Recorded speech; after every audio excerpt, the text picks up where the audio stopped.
Good morning. Happy Friday to you. It is Friday. I checked all day today. It's going to be Friday, which I'm okay with. It's been a crazy week. Good morning, fellow addicts. Welcome to the Court of Public Opinion. File in. Go ahead, take a seat in the gallery here. Good morning. Good morning, Terry, Abby, Linda, Golden Mom. Hello, Mary Kay. Good to have you here. Pauline. Edward, and we skipped somebody, right? We skipped Tiffany. Oops. We can't do that. Edward, and we skipped somebody, right? We skipped Tiffany. We can't do that. We've got extra sound, too. Edward, and we... Okay. That's what I get for trying to watch things on all my different screens when I'm not live streaming. KQD, good to have you here. Norma, good morning. Angie, Mac, Ven. We skipped Tiffany, but Tiffany came in with a good morning, and not just a good morning, but a good morning and a sun emoji, which is a winning chat any time of the day. But this particular morning, it's a winning chat because with that chat, she was first in chat, and as the first in chat knows, the first in chat receives a prize for being first, and that prize is ownership of the entire internet. Which I, for some reason, have been granted control of. So I will go ahead and email that out to you, Tiffany. You own the internet for today, and you're responsible for everything IP-related worldwide, which is a big job, but with no pay, I might add. I forgot to mention that previously. But if you could please take care of the internet, keep it running, and make it available for everyone who needs it, they'll be reaching out to you if they have any problems. But thank you, Tiffany. Thanks for being here first as well. Thank you, all you addicts who are here. Let's see. KKD says, Valid Daybell trial begins April 3rd. Good morning, all. I looked at your channel at just after midnight earlier this morning and saw you eating on a video. I missed. No pickles? I did eat on a video. I'm tempted to pull it down. I don't like eating on video, but I was starving. It was that or watch me die on camera. So I chose the lesser of two evils as far as that goes, and I went with the eating on camera. Abby says, "Can I be judged today?" Maybe. Yeah, I think so. Abby. But I will warn you, there's a couple things happening today. We've heard rumors that today is the day that the eye drop case by Judge Doro's courtroom up there in Wisconsin has a hearing, and that might be super fast. It might be just a really quick hearing. It might take a little bit longer. I'm not even sure it's going to be televised. So it will take some work to find that. But we have a different trial we're going to cover today that we are going to get everyone up to speed on. Because while we were watching Juan David Ortiz, the trial out of Texas with the Border Patrol agent who had killed 4 people, almost 5, something else was happening also in Texas. And that was the trial of Aaron Dean, who is a police officer accused of shooting someone in the line of duty and is now charged with murder. So I have to catch you up on that one because Monday in that trial, we pick up with the defense. So we can't just start with the defense and leave everyone hanging. So I spent every waking moment yesterday until I went to sleep, pouring over 3 days of video in that trial. And I have assembled the pertinent clips through most of that to get you caught up on everything that happened, everything through the opening statements, the motions that were made beforehand, the amazing instructions from the judge to the jury, which really spells out for those who aren't familiar with the court process and what comes next, exactly how this process will work. And I've never heard a judge be so clear and understandable in the process. And we're going to play that for you today as well.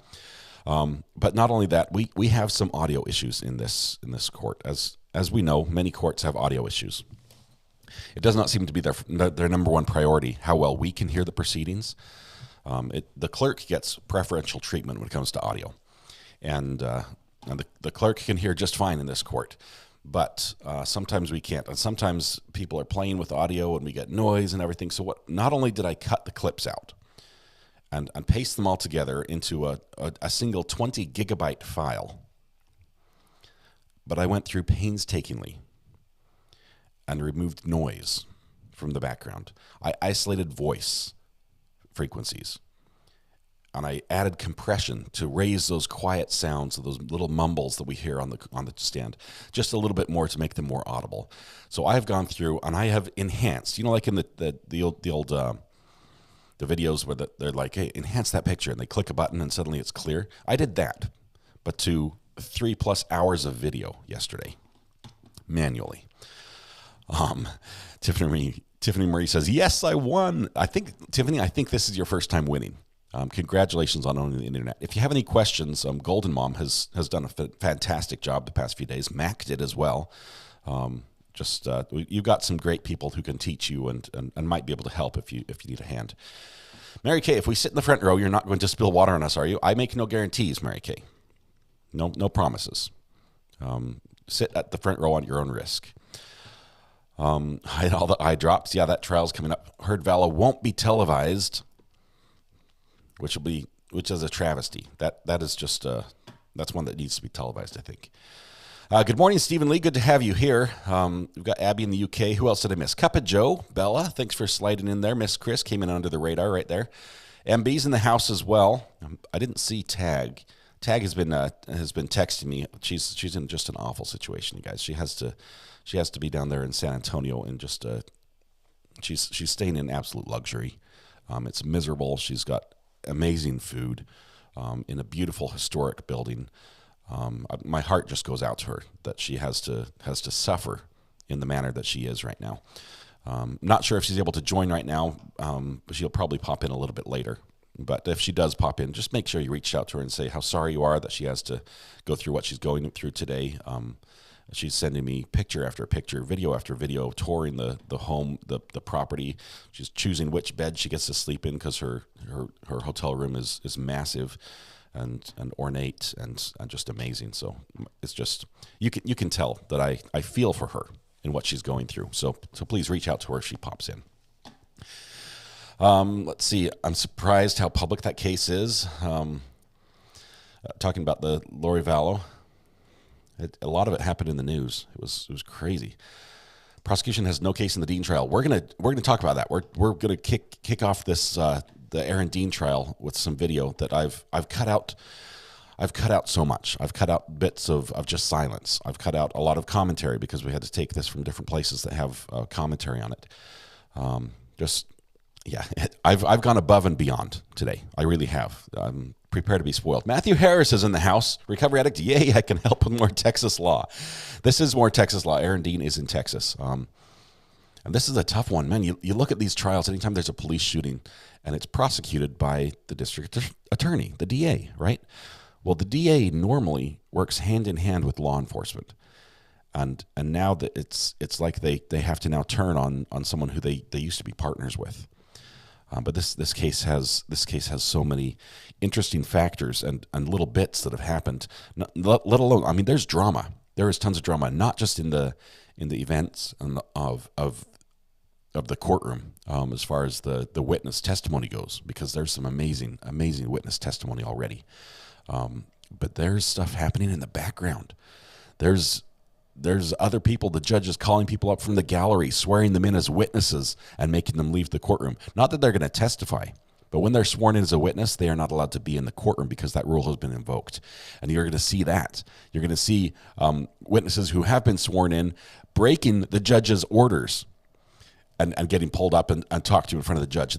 So there's all sorts of things going on. You're going to hear people, the judge admonish the courtroom about coaching witnesses in their testimony from the gallery.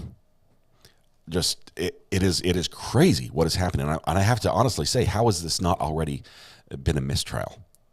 How have we not reached that point already, or have we? And we're just waiting for the dominoes to fall.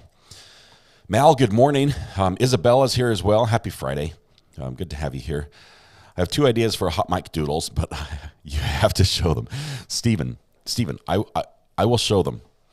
You've earned my trust, my tentative trust, I might say, and I will show them. But can I show them on Saturday? Can we negotiate to that point to make it on the Saturday show instead of on this one? I'd like this one to be all about Aaron Dean, and we're going to kick that off here in just a moment. Here, just want to get through the good morning, welcoming everybody here. DMB Secondus is in the house. An edited version with only stuff that matters, not hours of watching people sleep, whistle, sing, hum, rattle chains, eat Doritos, hop on one foot with a full bladder. Right, that was the last case. This is completely different. Completely different. The Dean one is interesting. We're going to kick that off here in just a second. I've got it pulled up on my other monitor. I think right here. Let's make sure I'm going to get audio when it goes live, and we will. Okay, so let's see. Good morning. Can't wait to see what's on the agenda today. It's all Aaron Dean today. We're going to catch up entirely on Aaron Dean. We're going to start from basically the first televised moment of the trial, which was which does sort of start abruptly. So let me walk you into this. When this video starts, you're going to be seeing the backside of a defense lawyer, which is a view we will see a lot of in this trial because the camera in the courtroom is located at the back of the room, not at the front. So we don't get to see the faces of a lot of the attorneys or even a reaction from the defendant from the angle we normally do. But we do get a great view of the witnesses on the stand and also the judge. So we'll see that. And we almost get a view of the jury occasionally. I might have clipped that part out. Mal says, prosecution has a very good case for the Dean trial, especially little Zion, who saw the whole thing. I'm excited to see your compilation. Now, Mal, I want you to watch this because I'm gonna pause this after the prosecution opening statement and then after the defense opening statement, because I think both of them did a phenomenal job. And I wonder if just from their statements, you would think, yeah, I agree with them. This is murder, or yeah, I agree with him. This was self-defense, or defense of another. Okay, so I'm scrolling here madly, trying to catch up because we need to get rolling here. We've got a full day ahead of us. Dean makes me mad. Rage on Discord. Pauline says, on your best, you spoil us. Hey, you guys spoil me. Look at this. Ann came in this morning for the Pickle Fund. Dropped a super chat for the Pickle Fund. I appreciate that, Ann. Thank you so much. And Tina as well came in with a Bravo super sticker. Thank you for your support of the channel. Your support means the world to me, and it makes us be able to continue to do what we do. So I sure appreciate it. Okay, I'm going to skip a few of the comments. I know you've tagged me, Tiffany Marie, everything. Did you feel an earthquake in North Carolina yesterday? I did not. I will have to check the news, but my house shakes every time a car goes by, or so I probably wouldn't notice it unless it was something major. Okay, so let's get rolling. Let's bring up my other camera right over here. Okay, so this is the courtroom that we brought up right here. This is, and I have to be on the other side for this one. I apologize. The good thing about the feed that we're borrowing today for our analysis is that they provide a lower third, which pretty much most of the time explains what's happening, which is very useful. I need to be right over here. There we go. Does that work for you guys? Can you still see if I'm sit right here? Okay, so that's where I'm going to be, and let's go ahead and roll this. And it's of course, after all that preparation, I had my audio coming out my laptop speakers and not in your ears, but I'll fix that right now, and we'll back it up just so you don't miss a single thing to the beginning. Okay, here we go. One more time. Subject to pervasive publicity, pervasive inaccurate, inflammatory, prejudicial publicity that this jury is subject to. He's finishing his argument for your motion for change of venue is denied. Change of venue. You may have a running objection throughout the trial. This is the jury box. It's empty right now. Understanding the parties have furnished the state's disclosure of documents that both lawyers have signed. The state's satisfied. We are. Defense is satisfied. Yes, Your Honor. Oh, it has been filed. Yes. Okay. I will say we are watching this at 1.25 speed as well. Is there any other matters we need to take up before we bring them in? Okay, so jury's filing in. I literally trimmed this down, so sometimes there's going to be a jump. Karen, I don't know where Brian went. I don't know where Brian went either, but Brian apparently is the person who goes and gets the jury in. Jury's getting sworn in now. You solemnly swear or affirm that in the case of the state of Texas versus Aaron York Dean, you will a true verdict render according to the law and the evidence, so help you God? I do. Okay. Here's what's going to happen. In just a few minutes, the indictment in this case is going to be read in open court, and there will be a plea entered to the indictment. The lawyers then have the ability to make opening statements. He does such a good job here. Defense goes second. Opening statements are an outline or kind of a summary of what the case is all about, who the lawyers anticipate calling as the witnesses, and what they anticipate those witnesses to testify to. The state will then present their evidence one at a time, and the defense gets to cross-examine those witnesses. At some point, you will hear Mr. Smith or Ms. Diener stand up and say the state rests. What that means is that's all the evidence that the state would have in its case in chief. It then becomes the defense's turn to present evidence if they wish to do so. But remember, as we talked about last week, the defense does not have to do anything if they don't want to. Okay? At some point, you will hear the lawyers for both sides say, we rest and we close. What that means, that's all the evidence that you will hear. It then becomes my duty to prepare the set of written instructions that contain all of the law that's applicable to the case. And once I have those instructions prepared, I read them to you here in open court. And after I read the instructions to you, the lawyers will then make their closing arguments. And at the conclusion of the closing arguments, that's when you'll retire to your jury room to begin your deliberations. Okay? So now that you're even closer to me, up here in the comfortable seats, you have two duties. Number one is you have to follow the law as I give it to you at the end of the trial and throughout the trial. And your second duty is to determine the facts and the reasonable inferences that are going to arise from the evidence.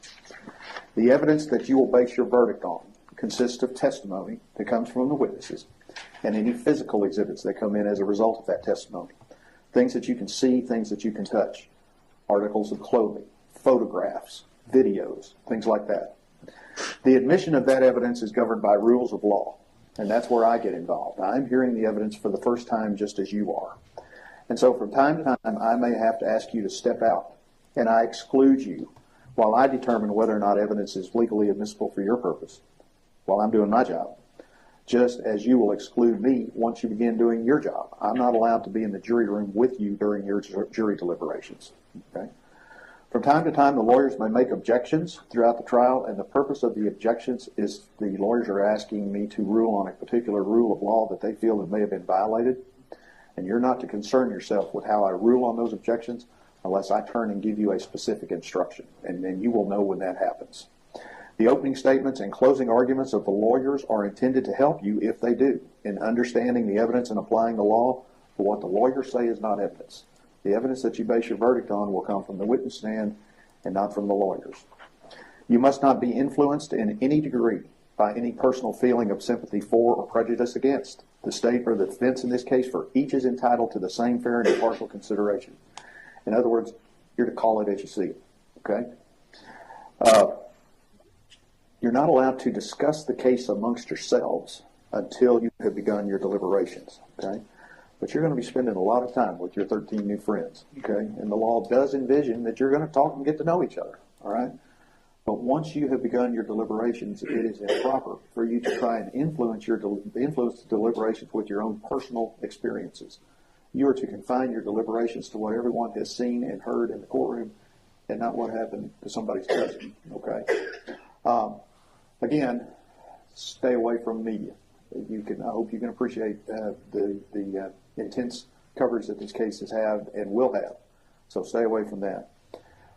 As I told you, we generally work from 9 until 5. We'll take a mid-morning break, mid-afternoon break, and I will try to get you out of here. As I told you on Friday, we will only work half a day today due to the funeral. Okay, did you hear that? Due to the funeral. Let me pause here just for a second. This trial is not being held. It was not held yesterday or today because of a funeral. A funeral of who, you say, right? The funeral was for Aaron Dean's lead defense attorney.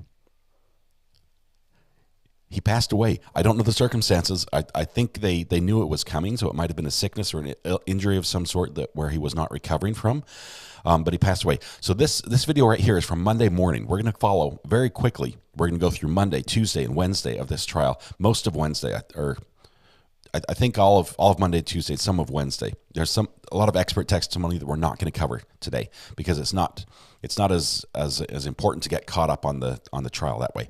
So let me just catch you up. So this judge just finishes this amazing jury instruction, which for someone who is in a professional position that has some unique terminology and processes and procedures, he does a great job of just dumbing it down to my level.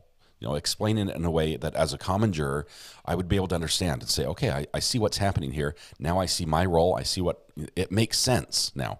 And that's the groundwork he's laid. You've probably heard already, this courtroom is infected.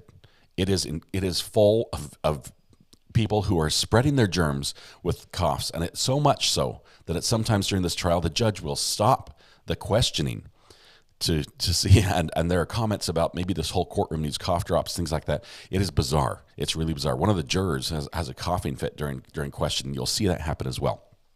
Once again, I am saying this is 1.25 speed. I've sped it up just a little bit, so they do talk a little bit slower. Most people in Texas don't talk quite this fast with that drawl, and Matthew can vouch. It does sound a little sped up.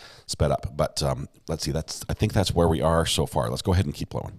Now, as I told you earlier, we are also having to deal with the availability of expert witnesses.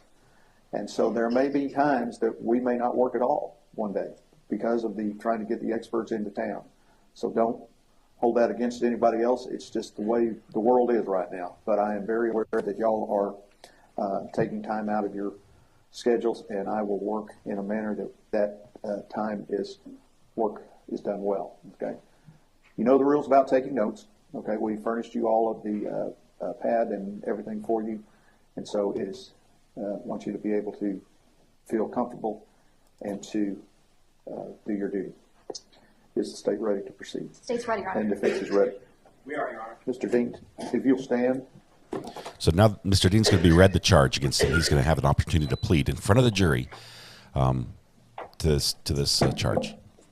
Style of the State of Texas versus Aaron York Dean.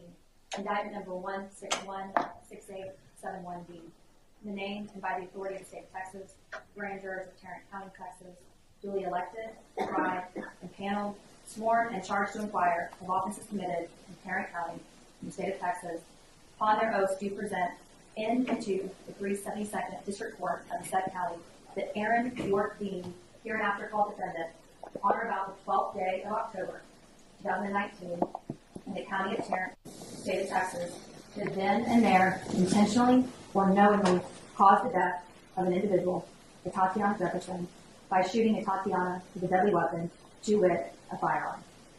Paragraph 2.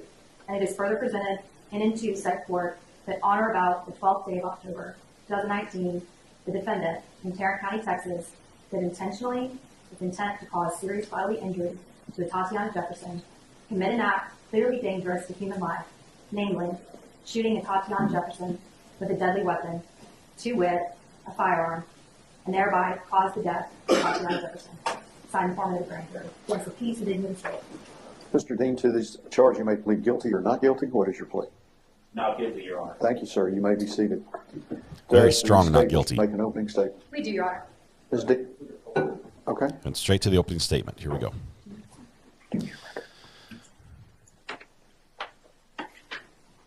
And I think I cut right about here. There we go. Here's the opening statement. This is the Ms. Dean, you may proceed. Thank you. May it please the court. Yes, ma'am. prosecution. The last words that Tatiana Jefferson heard before she died. Put your hands up. Show me your hands, then please. About a second. About a second long You're going to hear from start to that finish. after those things were yelled at her, the bullet was through her back bedroom window, into her chest, through her heart. Through her heart. She fell down, face down. And you guys are going to have an opportunity to see and hear exactly what happened next. She says, oh my God. And then the next thing that you're going to hear, that Tatiana heard, the last noises she ever heard, were her 8-year-old nephew, Zion, his cries. Because when Tatiana Jefferson was 28 years old, died in her bedroom, face down. She was not alone. Her 8-year-old nephew died. Was there to watch. Now, this is not a case that deals with rival gang members shooting each other. This is not a case about a drug deal gone bad or a robbery. This is a case about a Fort Worth police officer, a stranger to Tatiana, who shot through the back of her bedroom window in the middle of the night. That's the question, Asmuth. She was in her That's the home question. and should have been safe. You are going to hear that this is an absolutely intentional act, an unjustifiable act that never should happen. You're going to hear throughout the course of this trial from multiple witnesses that are going to talk to you about what happened in this case. They're going to hear and talk to you about what happened and how we got to Tatiana taking her last few breaths in her home. So how did we get here? What happened? So we go back. October 11th, Tatiana was killed, murdered by this defendant on October 12th of 2019, around 2:33 in the morning. So we back up to October the 11th. So October the 11th started for Tatiana and Zion very similar than a lot of other days. So you guys are going to learn a little bit about who Tatiana was. Tatiana was 28 years old. She had 3 siblings. They're right over there. Amber, Ashley, and Darius. Call himself the 18.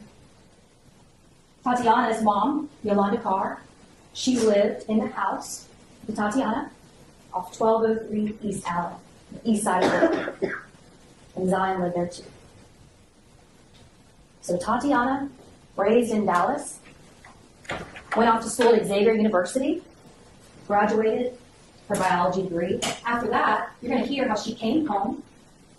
And in 2019, she had moved in with her mom, Yolanda Carr, off East Allen, to take care of her mom's failing health. She was also there to help take care of Zion, help raise him, because at that time, Amber was having some severe health issues with her heart. And so Tatiana was living there at that house, helping raise Zion, teaching him the responsibilities, day-to-day, chores. And you guys are going to hear on October the 11th, just a regular day, that Tatiana had taken Zion outside. He's 8 years old at this time. Let me tell you, Zion's very rambunctious and energetic, as many 8-year-olds are, right? And you're going to hear from witnesses that will describe neighbors across the street that saw Tatiana and Zion outside, her trying to teach him how to mow the lawn.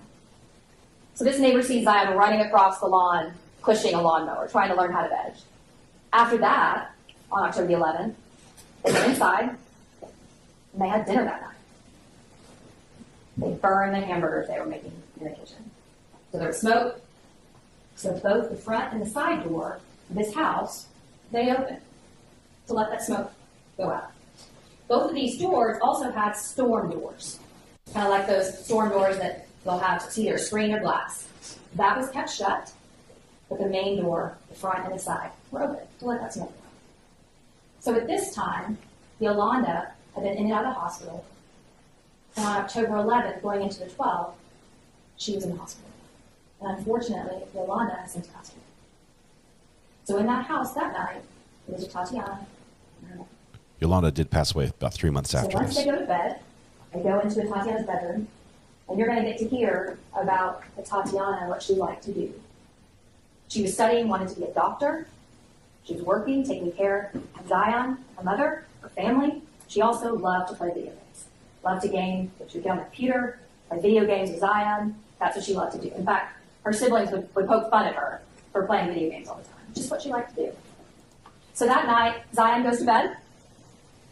Tatiana's in her back bedroom. They're in their pajamas. Barefoot. Comfortable. They're supposed to be safe. But you're going to learn that at 2 o'clock in the morning or so, Zion, who's asleep in 3 her bed, o'clock in the morning. he wakes up at some point throughout the night, and he sees his Aunt Tay, which is what he calls her, is still playing video games, and she's up. So 8-year-old says, I want to play too. So he gets up and he starts playing video games with her. So they're laughing, having a good time. Tatiana and Zion had no idea what was coming. They had no idea that across the street, James Smith, a neighbor, had called the non-emergency number to Fort Worth because he saw and noticed those two doors were open, that front door and that side door were wide open. Lights are all on in the house. Both cars are in the garage or the Tatiana driveway. was sort of the babysitter. She That's was unusual relative, for those the doors to aunt just be that was wide watching open. him. It's a dark, really cold night. And so when the call comes through, he calls the non-emergency number, gives them the information, tells them, when asked if the neighbors are home, he tells them, well, both cars are in the driveway and describes them. He says that his doors have been open for several hours. I just want to make sure everything's okay. So when this defendant and his partner, Darch, her name is Carol Darch, and you're going to hear from her. Carol Darch and this defendant go in their patrol cars, 2 separate patrol cars, show up around the East Allen area. They actually park right next to a house that they believe to be 1203. They went to the wrong house first. There was a house just down the street, kind of diagonal from where Tatiana lives. And you guys are going to have an opportunity to see maps, photographs, and hear testimony from these witnesses, so you better orient yourself as to what we're talking about. So they park next to this house inside, and then no lights, no sirens. They then go across the street, and unbeknownst to them, James Smith, that neighbor who had called, and his family were all sitting outside on the stoop, making sure everything was okay. Because they knew this house has a woman by herself and a young child. And the one thing you're going to learn about James Smith is he and his family own multiple houses on this street of East Allen. And East Allen's a little bit of a niche inside of the East Side. East Allen, the 1200 block where Tatiana and her family lived, across the street, there are multiple houses, and those all belong to James Smith and his family. Right next door to the Tatiana is an old church or mosque. Okay? There's no other houses right next to her. To her left, you're looking at the house to the right. If you're coming outside the house to the left, you guys are going to see a very big lot, an open lot. Okay? So James Smith is the kind of neighbor that we all want. He's the kind of neighbor that pays attention, looks out for us. James Smith has lived in this area, and y'all will hear from him and learn this for 60 years. He's kind of like the mayor of this particular street, right? He's the guy that tells you your package is on the front door. He's the guy that watches out and knows everything about the neighborhood. He actually takes a particular amount of pride. He's like the guardian of that particular area. He had called a non-emergency number before. Y'all hear about that. So he's outside along with his other family members that live in all these houses, and they're watching. They're waiting for the police to show up and pull up and check. But they don't ever see a patrol car go to the front. They don't ever see lights. They don't ever hear anyone identify themselves. What they see is 2 figures go diagonally across the street, go up to the front door, peer inside, go to the side door, peer inside. And you guys are going to see they don't announce. They don't knock. They don't ring the doorbell. They don't stand back and call for backup. They then go from the front to the side. They check either of those doors, those storm doors, to see if they're unlocked or locked. They then continue on to the side, walking right next to a Tatiana's white car. They continue, and this defendant goes wide to the right of Yolanda's car. It's in that driveway. Darch, his partner, goes between the car, the dark car, and the house. And there's a bicycle right there. And Darch kind of hits that bicycle. It's Zion's bicycle. It's only his bicycle. And at this point, Tatiana, who's sitting at her computer desk playing video games, hears something inside. To this point, she had no idea that the Fort Worth Police Department had even been called. And so you guys are going to learn that as she's sitting in her computer desk, she thinks, oh my God, it's your worst nightmare, right? Somebody's trying to break in your house, in your backyard. You're by yourself, and you've got Zion. So she goes to her first, gets the gun out that she owns, and she walks up to the window with her gun, and she's looking outside. She's got her gun out, she's looking outside. You guys are going to hear from Zion, who was inside and watched this whole thing. Unbeknownst to her, the defendant, his partner, were sneaking from the right side, coming around, and looking at the back gate of that backyard. The neighbor The called defendant him. then proceeds to open that back gate, flashes flashlight all around the backyard. Tatiana sees flashlights. She's now heard noises and sees flashlights. She thinks, I'm going to have to protect us from whatever that is. She had no idea it was someone that is supposed to serve her. So as she goes up to the window, as she's looking outside, this defendant goes into the backyard, stands in front of the window. And you're going to see on this body camera that he turns, something catches out of the left of his eye, something catches. He sees something, he turns, and you will hear, put your hands up, show me your hands in. And I'm talking about, show me your hands, put your hands up. It is not fast enough for Tatiana to process and follow the commands of an unknown stranger in the backyard, let alone fast enough for him to see anything in her hands. When you watch this body camera footage, pay attention to what this defendant says, what he does, what he doesn't do, and what he doesn't say. Because that's very important to this particular case. And we're going to watch the video over and over throughout the course of this trial. So after this shot is fired, immediately his partner, Darch, says, we got to get in there. We got to get in there. Dean, we got to get in there. So at that point, they go from the backyard, out the gate, around the car, side of the house, back to the front, through the carport, in the front, in through the front door, start going through the house, straight inside, and you'll hear Darch say, put your hands up, Courtroom Police, starts to finally announce as they're getting through the house into the back bedroom. The entire time that that is happening, you will not hear this defendant ever say, go.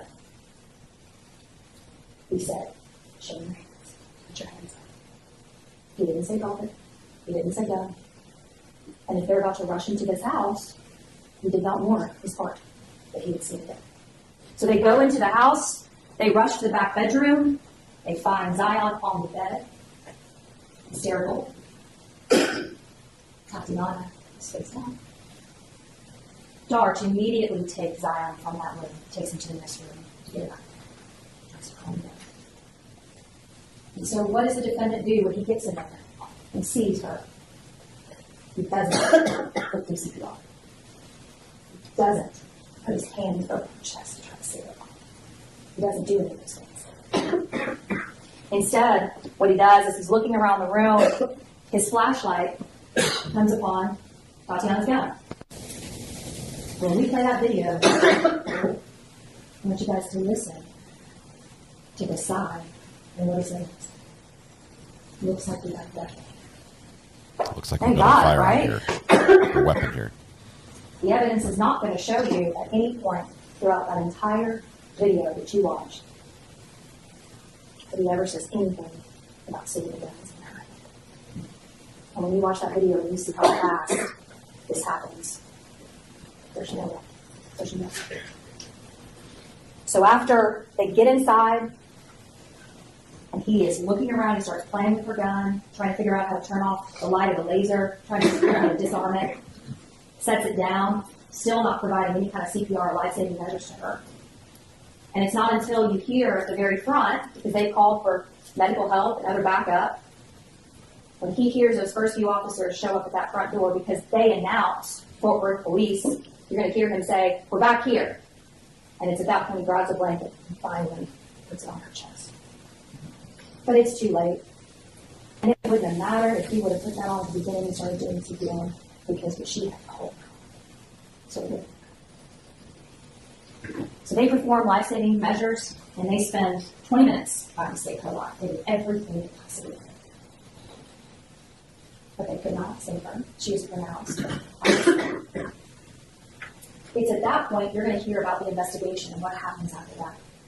You're going to hear about how Darch, his partner, when all the different supervisors, the entire Fort Worth Police Department shows up out there at the scene, that Darch does what's called a walkthrough of the scene. This is something that is done in police shootings. So she goes through and does a walkthrough. Here's where this happened, here's where that happened. She does not do that, though, until she gets the benefit of having her fleet attorney there. And when I say fleet attorney, I don't mean these two folks, not criminal defense attorneys. but attorneys that are provided to law enforcement by the associations. They get the benefit of having that attorney show up and be with them right after the shoot. So she does a walkthrough, explains what she has seen, what happened, or what she remembers.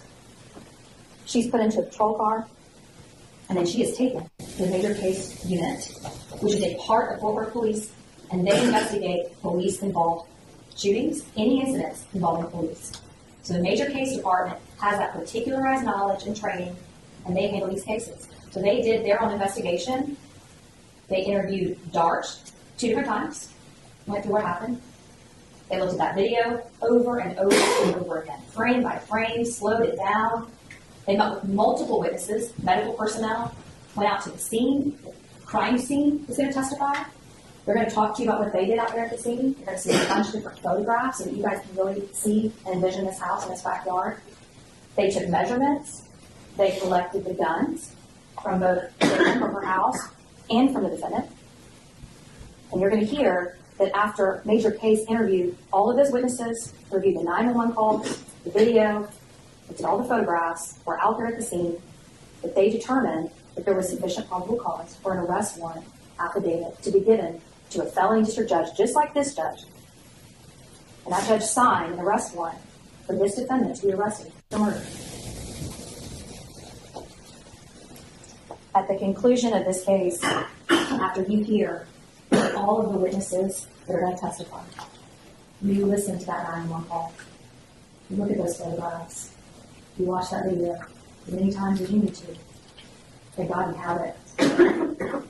After you look at all of the evidence in this case, you will be sure, beyond a reasonable doubt, that this is murder. You're going to know that this is not self-defense. This is not a circumstance where you're staring at the barrel of a gun and he had to defend himself against that person or to protect against his partner. The evidence will support he did not see the gun in her hand. This is not a justification. This is not a self-defense case. This is murder. Your home is supposed to be the one place on earth that you get to go to be safe, to seek shelter, to seek refuge. But for Tatiana Jefferson, her home was not her refuge. It was not her sanctuary or her safe place. It was her demise. And she left. And they fought it back because of what he did. And so we're going to ask you to hold him responsible because that's what the law and the evidence is. Thank you. Okay, so that's the end of the opening statement from the prosecution. She spells it out pretty clearly, but you're going to see that even the evidence she says they're going to hear things they weren't expecting from their own witnesses. But in addition to that, the defense, when they come up here and start, I want you to watch for the counter that they present. Specifically the training manuals, basically what the procedures, the steps they were trained to follow and what they were doing right, basically. There is a ton of coughing. It is bizarre, and it gets worse. I mean, it's just getting started. I've tried to edit out most of what I can. I wish you could compare side by side what it sounded like before and what it sounded like here. Lil Miss, I've almost created audio where it did not exist. Done a ton of work on this, editing the audio, but let's go ahead and hear the defense. Mr. Brissett, you wish to make a statement or reserve the right? We do, Your Honor. Mr. Brissett. And please report. Yes, sir. Ms. Diener, Mr. Smith, members of the Carr Jefferson family, members of the jury. He does a shorter On the presentation. night of October 11th, this spring, Aaron Dean never thought he'd be putting on his Fort Worth Police uniform for the last time. Nor did he ever think he'd be here today before you with the charge of murder. He started his shift like he did every other Friday night when he was working. He's a young officer working the deep night shift, 8 to 6. Check in a little early and 7 o'clock out. As that shift went on, during the middle of his shift, he's assigned a call. The call that we're here to talk about today. And as he goes through that call, he gets to the backyard. And as soon as he and his partner go in the backyard, they're immediately presented with a situation that they have to deal with. As soon as Aaron enters the backyard, he sees a silhouette in the window. Aaron sees that silhouette in the window, and that silhouette has a firearm. That silhouette has a firearm with a green laser mounted on the front rail of that firearm, pointed directly at Aaron, closer than me to you to the window. Aaron has an air conditioning unit to his right, a gate and obstruction of a fence to his left, Listen to this. and his partner is butt cheek to butt cheek behind him. He has no place to go. He takes a half a step back, gives the commands, as part of training, draws his weapon for the first and only time right then, and fires one shot. And tragically, a Tatiana Jefferson is killed as a result of that.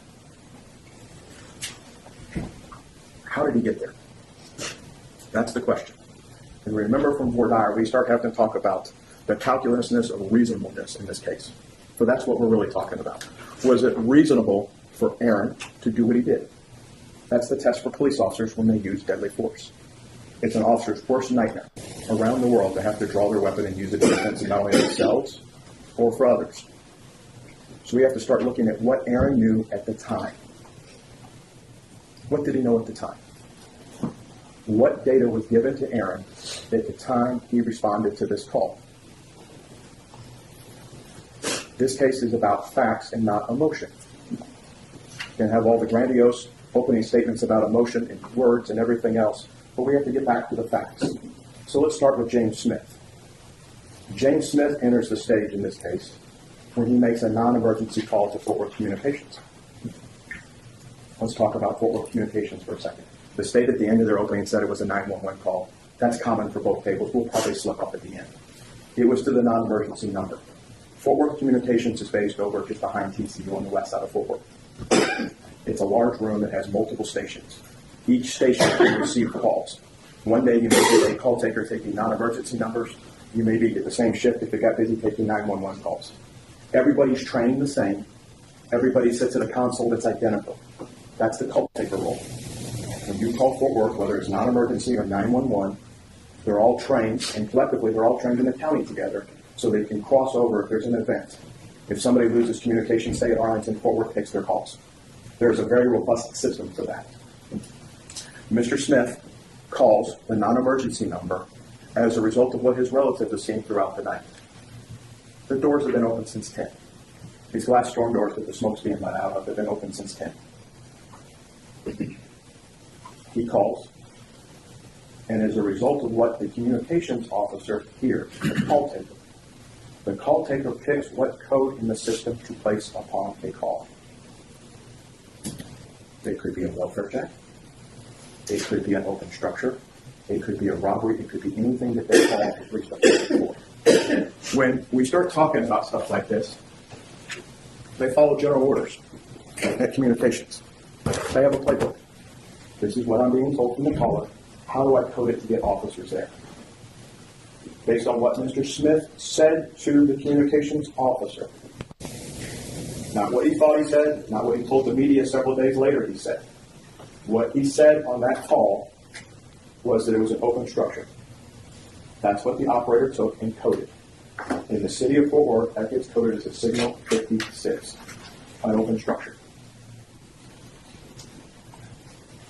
For the police officers, they, in their patrol cars, both Officer Darch and Officer Dean, have what's called an MDC, or mobile data computer, plus their radio in the car and their handheld radio that you see on the officers that have taken you in and out of the courtroom here, and you'll see throughout the comment here. So they have their computer, they have their handheld, and they have their car radio. When the city of Fort Worth cuts an officer loose on a call, it's simple. They give them the call through the MDC, and they give it to them over the radio in case they're not in their car at the time, so they can hear it. Officer Dean was the primary officer. You may hear a Fort Worth officer during the trial say he was the sheet officer. He was assigned to, it's his beat. And he's the primary, Darch is his backup. For open doors, why do they need two? Because in Fort Worth's general orders for communications, it's a priority 2 call. Priority 1 being the highest, usually lights and sirens. Priority 2 is just below it. A priority 2 call requires 2 officers. If 2 officers aren't available, the general orders say the sergeant or lieutenant on patrol in that area is assigned as the second officer. If the sergeant or lieutenant are not available, it goes to a neighboring area. And so there's 2 officers there for officer safety. Priority 2 call. Darch makes it there first, Dean gets there second. I think the evidence will show that Darch goes to the wrong house first. They come back and look in the squad again and get the right address. And they walk up to the front of the address. Remember, What did they know and when did they know? Here's what they're told when they're going to the call, both on the radio, for the ear, and for them to read. Complaint advised, front doors to addresses open. Both the neighbors' vehicles are in driveway. White sedan and dark colored sedan. Neighbors are usually home, but never has door open. The word welfare is never said. They're given a signal 56. It's not a welfare check to Dean and Darch. The doors are open. That's what they have as the data elements when they arrive on scene. In addition to the communications general orders, the city of Fort Worth has a rather extensive set of general orders for officers. Communications is called Play 56. Play 56, Signal 56, takes them to a certain section in the general orders for how officers that have just come out of training, been to the academy, had this book drilled into them day in and day out. Signal 56 is an open structure. You go to that in the book, it says treat it like a silent alarm. Burglary of the building, a silent alarm.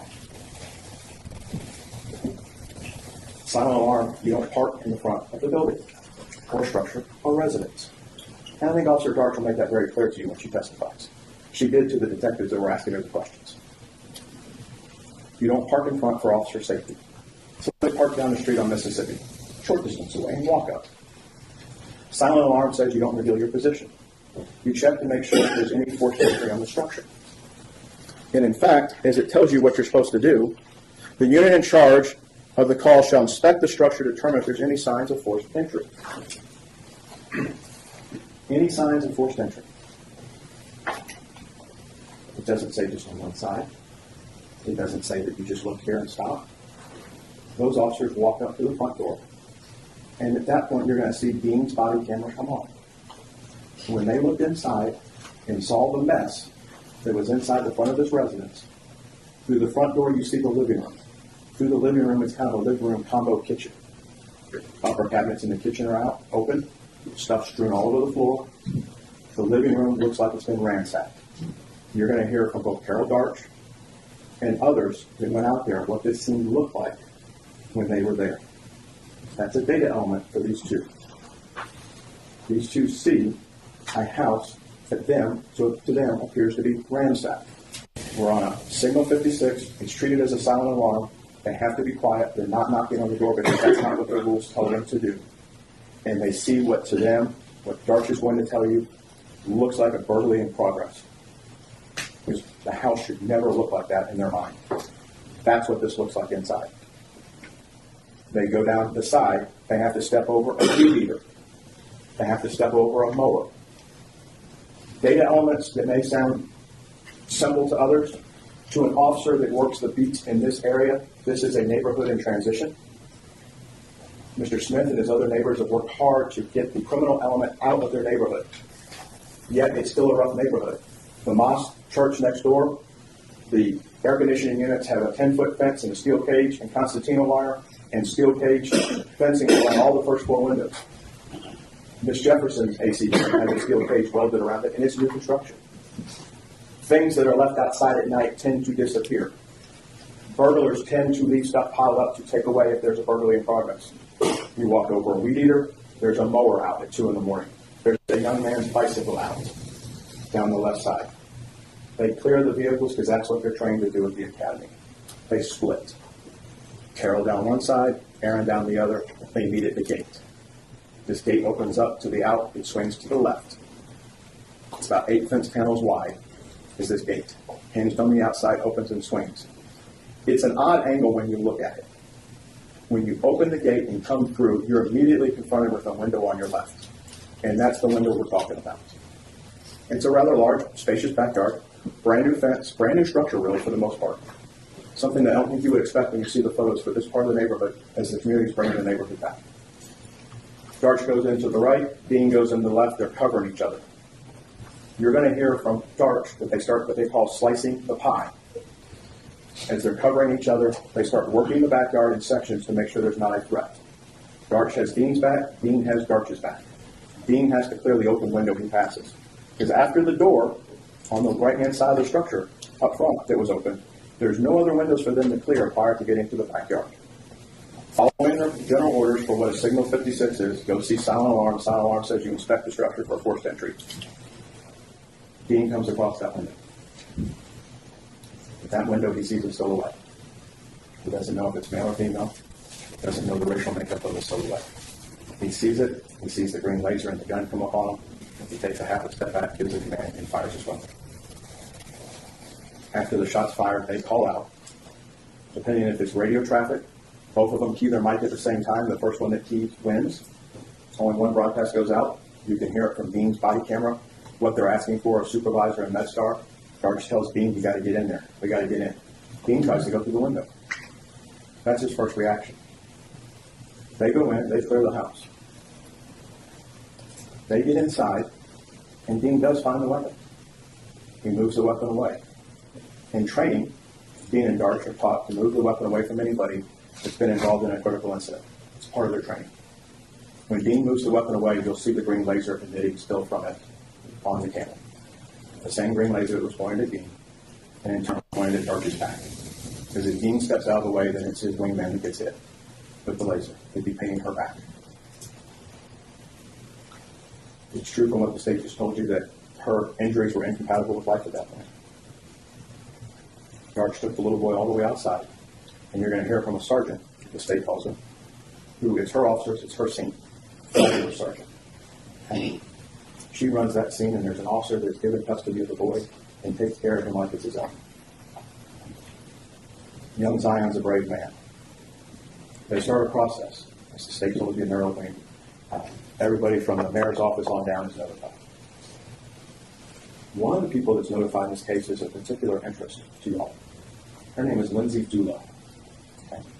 And Lindsay's specialty, she's nationwide known. Lindsay's specialty is interviewing children. Lindsay's specialty is interviewing children that have faced traumatic events. And Lindsay is called in to the place where she works called the Alliance for Children. And the Alliance for Children is a place that is set up for audio and video recording. It's a safe place for children. It's a safe place to record children and interview them. So somebody that's professionally trained in interviewing a young child can interview somebody and get their information on time. There's viewing rooms. There's observation rooms. Lindsay primarily does this for cases involving crimes against children. But there was forethought by the sergeant at the scene and the lieutenants and the captains that showed up to bring in the crimes against children or CACU units to assist with this. Young Mr. Carr is taken to the Alliance for Children. And Lindsay Dula interviews him. And I anticipate that you're going to hear from Mr. Carr probably even this morning. And thank you, Sean, for the super chat. You're going to hear from him. One, he recognizes the Fort Worth badge. And when Lindsay's talking to him, he knows it's the male that shot, not the female. So we start to talk about and see what was seen from the inside, from the eyes of an 8-year-old. And he'll tell you, he acted it out for Lindsay, hopefully he'll tell you here, that his aunt raised the gun up and didn't do what the officer told her to do. Because the camera doesn't catch everything. The camera catches the teeth and beams of the That's what they are. What did you know at the time? And what did he do with it? They interview Darch, Officer Darch, Major Case does. Carr's interview's over at 5:30 in the morning. Darch's interview's over at 7:07 in the morning. So before the Richard Pros 3 times, they knew, they being the government, a pretty good idea of what took place out there. That gun was relevant. Everybody in Texas, everybody in the United States has the right to defend themselves in their home. This is a tragic accident. That gun was placed in the line of a police officer. A green laser was placed on the officer. That officer considered that to be deadly force against him and reacted accordingly. And tragically, Ms. Jefferson lost her life. You're going to be charged, and this court's charged at the end, as to whether or not that act by Aaron was reasonable under the definitions that the judge had given. We ask you to keep an open mind throughout this week. It'll go into next as the evidence is brought forward. And as you're looking at the evidence in the sterile courtroom, it's what did Aaron know at the time, not after the fact.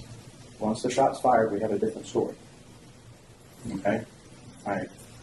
There's no doubt in my mind that Ms. Jefferson was a great person. The law requires you, when you consider a use of force shooting like this with the police, is what did the officer know at the time and was it reasonable?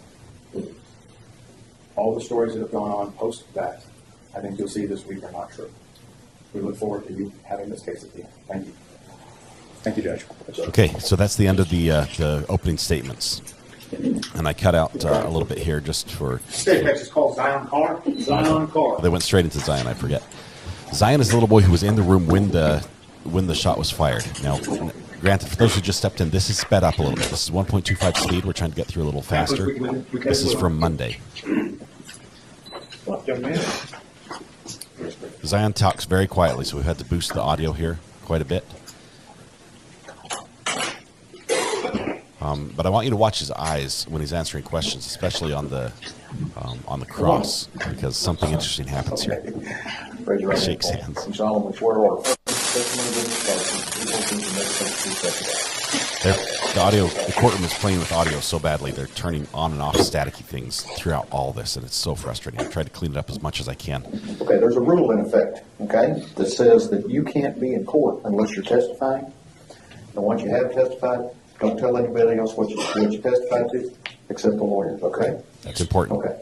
I want you to tell me your first and last name and spell it for my court reporter, please. My name is Zion Carr, Zioncarr. Mr. Smith. Zion, could you say your name again just a little bit louder? Zion Carr. Okay. You want to approach the witness, Sean? Absolutely. Why don't you move that clip up just a hair? There you go. That's good.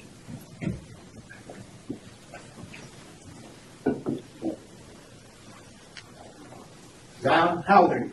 11. And do you remember your birthday? July 25th, 2011.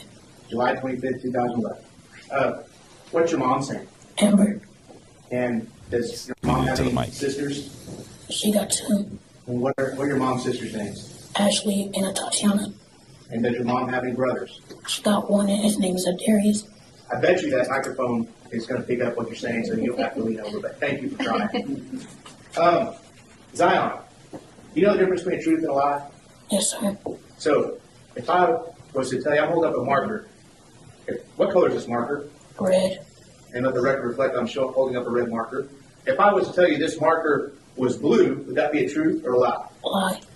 Is it good to tell a lie? No, sir. What happens when people tell lies? Get in big trouble. You get in big trouble for telling a lie. So, can you promise me that everything we're going to talk about today will be true things? Yes, sir. Thank you, Zion. Zion, what's your favorite sport? Basketball. And who's your favorite basketball team? The Grizzlies or the Lakers. Who's your favorite basketball player? John Morant. I'm sorry? John Morant. Don Morant? Why do you like him the most? Because he's a new player, but he act like he's not. He got good confidence, too. Good confidence, not going to play hard. Yes, sir. What grade are you in right now? 6. You like school? Yes, sir. What do you like about school?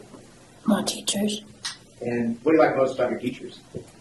they treat me well, and they show me how to do the problems if I don't know how to do it. Do you have a favorite subject in school? Math, Why do you like math so much? because I like doing multiplication and division. What do you want to be when you grow up? An NBA player, Do you have a backup plan in case you're not an NBA player? a scientist. Oh, a scientist. That's a great job. Well, Zion, I want to talk to you this morning about your aunt Tatiana. Is that okay? Yes, sir. Wait, what did you call your aunt Tatiana? Did you have a special name for her? Ain't Tay. Aunt Tay. And did you used to live with Aunt Tay? Yes, And when did you live with Aunt Tay? when she moved in with my granny. Okay, I'm going to pause just for a second. For those that are having a hard time hearing him, the way the courtroom does this feed, the audio from Zion is coming in on the left channel, and some of your devices may only have a single channel. You might want to either use headphones to hear it better, or maybe switch devices to watch it, because the audio it jumps back and forth like that. It's super frustrating, but you can hear him better on the left channel. And does your granny have a different name? Her name is Yolanda. Yolanda. Is your granny still here with us? No, ma'am. No, sir. And when did she die? Do you remember? 3 months after my auntie died. 3 months after your Aunt Tay? Yes, sir. And so where were you? Do you remember the name of the street that you lived at with your granny and your Aunt Tay? East Avenue, I think. East Allen? Yes, sir. And why were you living there with your granny? Because My mama wasn't doing good yet, so I had to live with my granny. Was your mom sick? Yeah, And so, who else lived with you and your granny on East Allen Avenue? just me and my auntie, my granny. Did you like living with your grandmother and your auntie? Yes, sir. What did you like about it? I like how my auntie always play games, and my granny take care of me. What kind of games did your auntie play? Apex Legends or Ream Royale. Apex Legends or Ream Royale. Oh, Ring Royale. What kind of games are those? Are those card games? It's shooting games. And what are that video games? Yes, sir. Did you get to play with her? Yes, sir. Did you like playing video games? Yes, sir. Did Aunt Tay also show you how to do different things like mow the front yard Yes, sir. and how to do different chores? Yes, sir. What other chores did she teach you to do? It's not a chore, but she taught me how to make hamburger patties. How do you make hamburger patties? You take them out the freezer, put them on a pan, or put them in the oven, or get a pan and put them on there and put it on the stove and just let it sit and then flip it. Adam, you'll see that in a What do you do minute. after you flip it? When it's done, I'll put it on some hamburger buns, put ketchup, lettuce, and pickles, and eat it. Okay, now let me get this straight. What do you put on your hamburger again? Ketchup, pickles, and lettuce. And that's your favorite way? I like that he Yes, said sir. pickles. No mustard? You shaking your head Oh, no? no, sir. And no onions? No onions. Okay.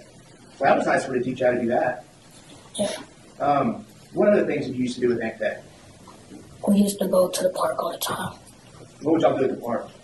Sometimes we would play tag or hide and seek or just walk around in a little park area.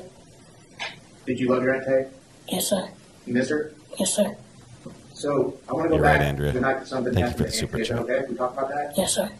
So before you were in the bedroom with her with Aunt Tay, what were you doing? What were y'all doing together? Playing video. Before then, even did y'all cook hamburgers that night? Yes, sir. Who cooked the hamburgers? Me. All right. Did you cook them just like you told us earlier? Yes, sir. But I burnt them You burned them. How'd you know you burned them? because we were just playing games. Then we just heard the alarm going off. Then we opened it. A whole bunch of smoke came out of the oven. And were you cooking these in the kitchen? Yes, sir. So what'd you do after all the smoke came from burning the hamburgers? We opened up the screen door and let the smoke go out, and we were just having paper and going like that, so the alarms could stop. And when it was done, we went back playing our video games. Okay, I saw you made a motion with your hand while you were talking. I'm going to kind of explain what you did so the court reporter can type it up. And you tell me if I'm wrong, okay? Yes, sir. Okay, so were you waving your hand in a back and forth motion in front of your face? Yes, sir. And were you doing that to show how you were waving the smoke out of the house? Yes, sir. Okay. So, did you eat those hamburgers? Did you eat them? Yes. No, it was burnt. Only one of them survived. Okay, so what'd you do with the burnt ones? I threw it in the trash. And what'd you do with the one that survived? Ate it. And what'd you put on it? Ketchup, pickles, and mustard. I mean, lettuce. Was it a good hamburger? It was. What'd you do after you ate that hamburger? I went to my auntie's bed and played on my Nintendo Switch. What's a Nintendo Switch? If I've never heard of it before, how would you explain it to me? It's like a video game. It's a screen, and it got like 2 controllers on the side of it. Is it the type of video game you play on a TV screen, or is it something you hold in your hand and the screen's in your hand? Both. Oh, you can take what's on your screen in your hand and put that on the TV? Yes, sir. You could take off the controllers and, like, when you buy it, there's like a kit where you could plug the HDMI in it He and says take off the HDMI. controllers and put the screen on it. Then you can see it on the TV. Were you playing it on the TV or in your hand after you ate that hamburger? In my hand, And what was your Aunt Tay doing? she was playing video games with her friends Okay, was she playing video games on a handheld device or on the TV? on the TV. Do you remember what type of gaming system it was? A PS4. And when you say she was playing with her friends, were her friends in that bedroom with y'all? No, sir. Where were they? They was in another house, but she added them to a party so they could talk to each other How was she talking to them? on a mic. And was she hearing what they were saying? Yes, sir. And what game was she playing? Ream Royale. Ring Royale. Yes, sir. So, did you end up falling asleep that night? On No, the sir. bed? No, sir. What room were you in while you were playing your Nintendo Switch with your Aunt Tay? My auntie's room. Aunt Tay's room. Were you on the bed, on the floor, or something different? On the bed. And do you remember what you were wearing? Only underwears. Were you under the covers or over the covers? Under the covers. Was it a little cold? No. No? It was good underneath the cover. Yes, sir. How long did Aunt Tay play video games that night? Like an hour or 30 minutes. Did you ever go to sleep at all? No, sir. Not before she heard a noise, you didn't fall asleep just for a little bit? No, sir. All right, so did your Aunt Tay hear a noise outside the bedroom? Yes, sir. What were you doing when your Aunt Tay heard that noise? I was still playing on my Nintendo Switch.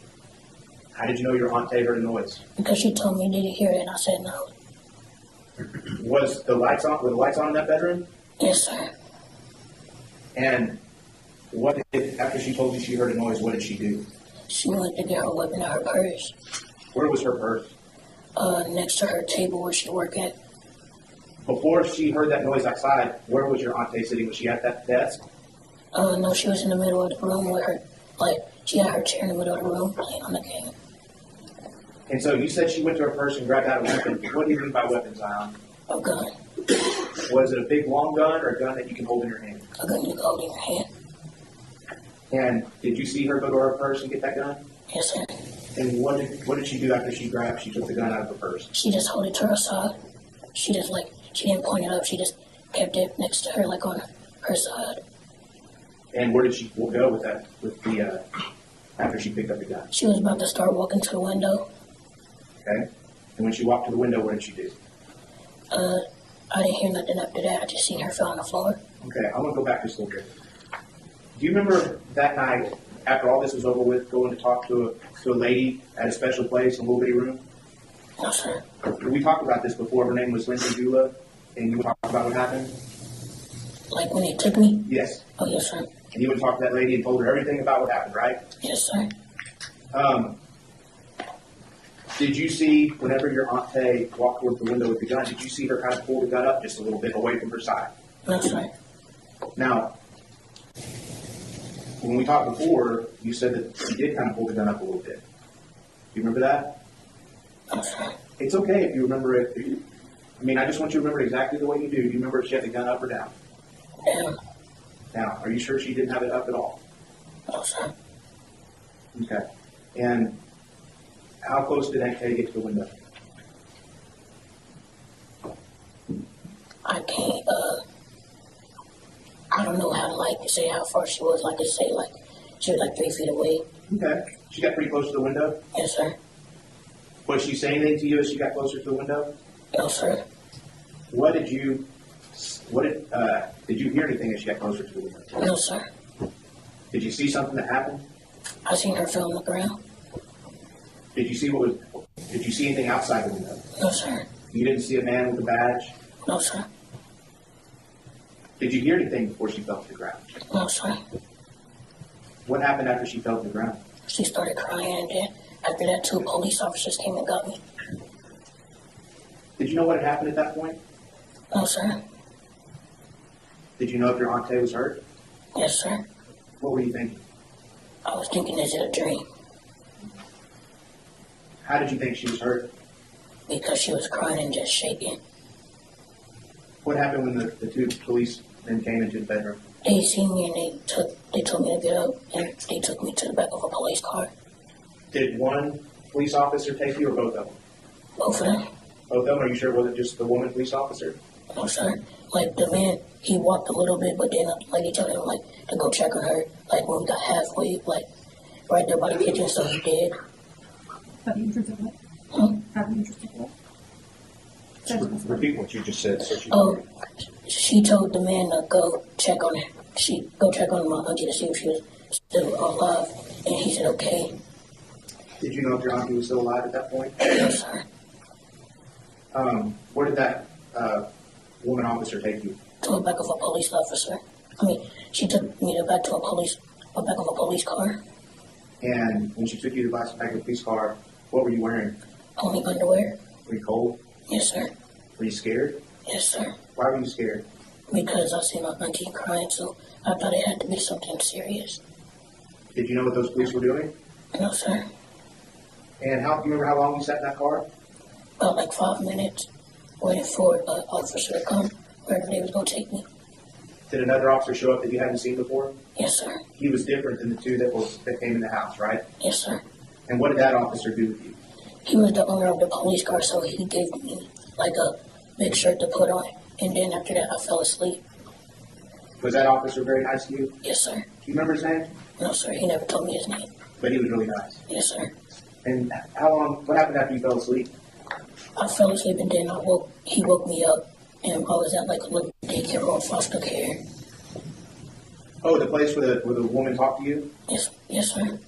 And was that woman really nice to you? Yes, sir. And she just explained that she had to ask you some questions about what happened. Is that right? Yes, sir. When did you find out about what happened to your Aunt Tay? After a couple of days, when I stayed with my mama, and she came and got me from the place.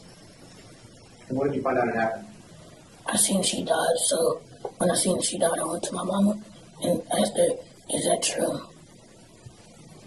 Did you find out it was true? Yes, sir. How'd that make you feel? I was very upset. Were you upset that night? How did it happen? I wasn't upset. I was confused because I didn't know if it was a dream and if I wasn't waking up still. Did you hear anyone get shot that night? No, sir. Why don't you think you heard anything? I probably don't just remember it, but I think I didn't hear nothing. Did you hear the policeman say anything outside the window? No, sir. I don't remember. Do you remember him? You remember seeing him at all outside the window? No, sir.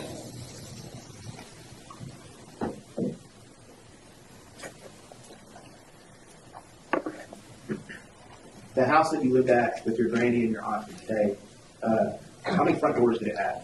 Had two. And which of those front doors did y'all normally use? The side one, the one where the car was next to.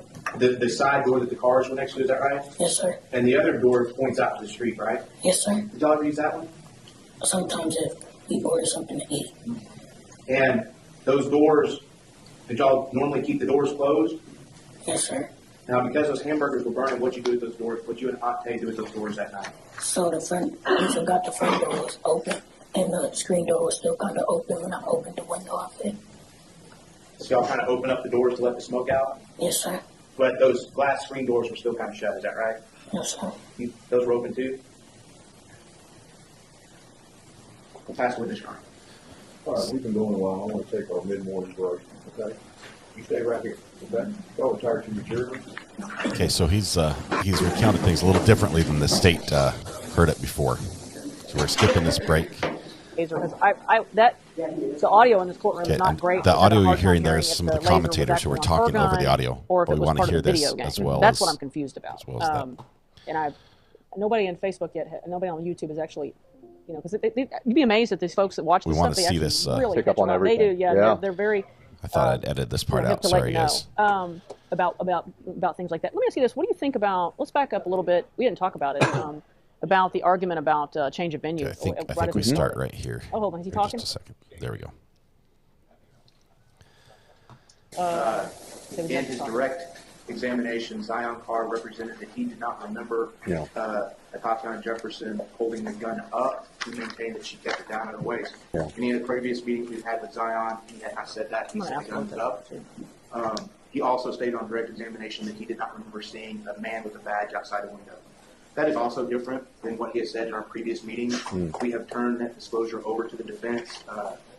This was the first time the state of Texas has heard him say that. It is not unusual for children on the stand to say something somewhat different. The state has no problem with that. It is just for purposes of 3914 and Brady that we want to put on the record that today was Okay, the the first laser time we was heard on that. her gun. Okay, so I don't know why they're still talking, but Yes, Your Honor. And to the Basically, government's position on that, they have provided us updates throughout the pendency of this case, or have been met with them, updates from those notes, and we were just as shocked as we just heard from the change of cut. All right. And Your Honor, and this will come out later in trial, we have agreed versus the defense including this witness, which they still have a right to do, but we have agreed with the defense that we are going to redact portions of the forensic interview and offer the portions of the forensic interview where Zion is discussing the incident on October 12, 2019 for the jury. But we will, this afternoon after the funeral, we will get that redacted and get a copy for the defense so we can agree on its admissibility. That's the defense's understanding. Yes, Your Honor. Offer the record on and offer Exhibit A of it will offer this.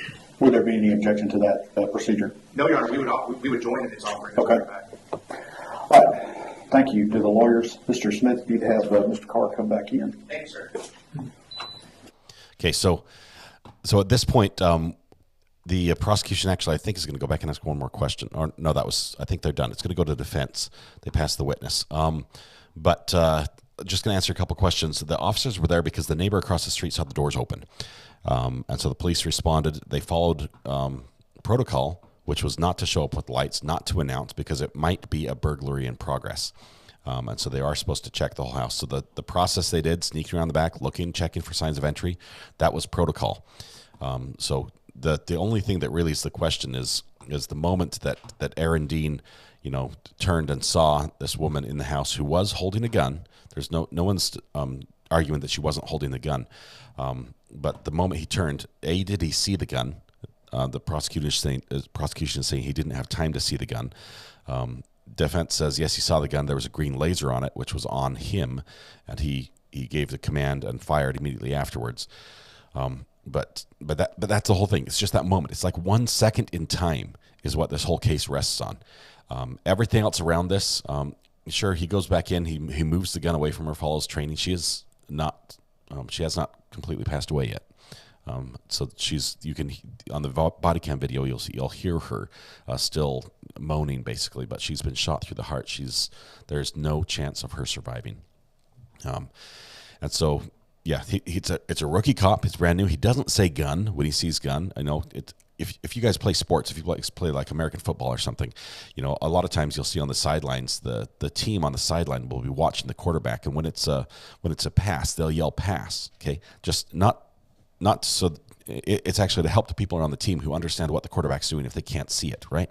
And a cop is trained oftentimes to do that. As soon as they see a gun, yell gun, let people know. He doesn't do that, and that might be a training issue because he's brand new. He's a couple weeks out of police academy, but just crazy. Let's go back in and catch the cross here. But there's also some more interesting stuff that's going to happen. It gets really good here.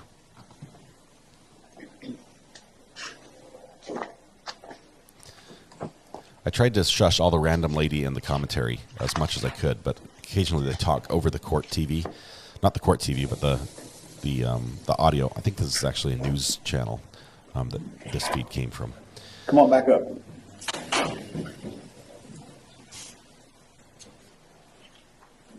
Let the bank check the microphone for you, okay? Okay, raise it up a little bit on it. A little bit, there you go. Yeah, that's good. Okay.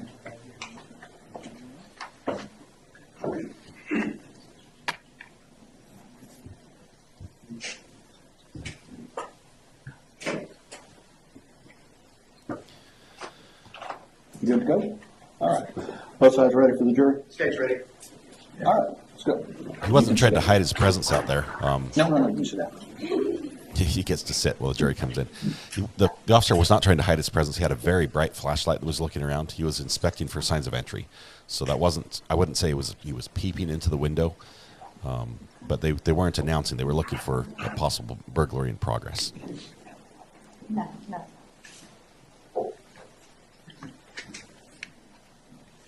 I will say because the body cam footage, which we'll see today, is very graphic both audibly and visually.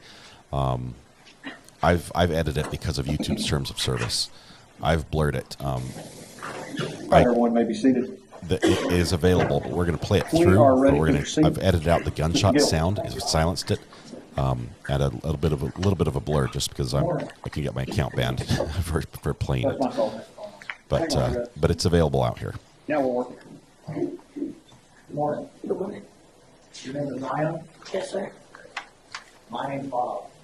Nice to meet you. Nice to meet you. He goes for a pour too. He tries to do our ties look similar from a distance. It doesn't go over You well. were very kind and answered all of Mr. Smith's questions for him this morning. Would you mind if I ask a few questions too? Yes, sir. Okay, thank you.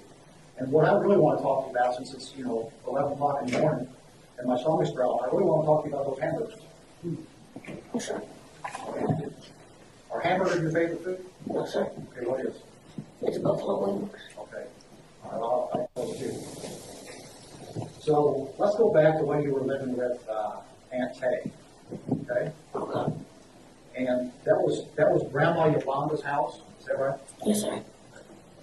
And Grandma Yolanda was in the hospital, did I get that right? Yes, sir. And your mom was also having some health issues. Yes, sir. Okay. So Aunt Tay was taking care of you, right? Yes, sir. How long had you been staying at that house? I really don't know. Probably when I was like 5 or 6. So like a couple years. Okay. The dates are hard What for was your him. first day there? You've been there for a while. Yes, sir. And so at the time this all happened, it was just you and Aunt Tay staying there, right? Yes, sir. And the cars in the driveway, did one of those cars belong to Aunt Tay and one to your grandma? Yes, sir. Okay, which one belonged to which? The white one belongs to my auntie. The gray one belongs to my granny. But I don't think the gray one was there. I'm sorry? But I don't think the gray one was there. Was there a blue one there? No, sir. Compared to most of the rest of the neighborhood, was that a pretty new house? Yes, sir. Do you know how long ago the house had been built? Like how long it took them to build it? Yeah, how long had the house been there? You have any idea? We just got it, so like I could say like 2 years. 2 years? Yes, sir. What had you and your aunt been doing earlier that day? Playing video games. Is that what you did all day? Yes, sir. Did you go to school that day? Yes, sir. After you got home from school, you started playing video games? Yes, sir. Was there any lawn mowing work going on that day? No, sir. Was that the day before? No, sir. Did you have a bike? Yes, sir. What kind of bike did you have? A BMX. BMX bike? Yes, sir. You know where it was? It was in the garage.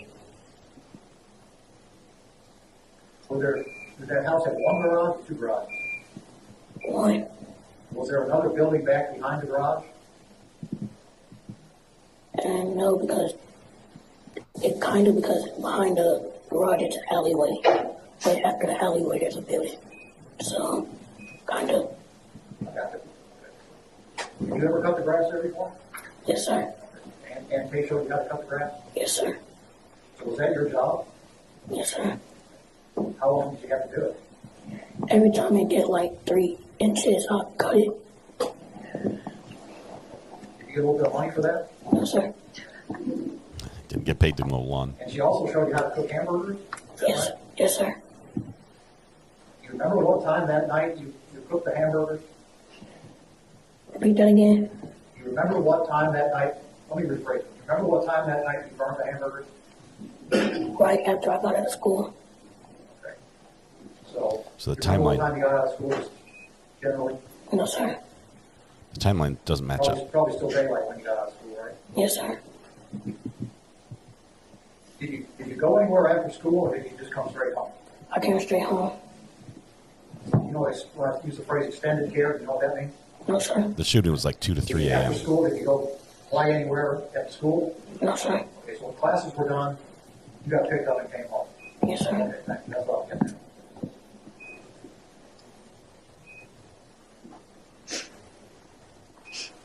Now here's where it starts getting interesting. He's trying, I'll figure out what the beep is. Please, we can hear. Judge, let's keep going. We'll fix the beep. So that evening, you said your aunt was playing video games? Yes, sir. Were you playing video games too? Yes, sir. Were you playing on the same device or were you playing on different devices? Different. Which? That's a bad question, sorry. My auntie was playing on the PS4, and I was playing on the Nintendo Switch. Now, you're going to have to help me here because I don't know a whole lot about video games, okay? You said something about your auntie and her friends. Yes, She's sir. playing with her friends. Yes, sir.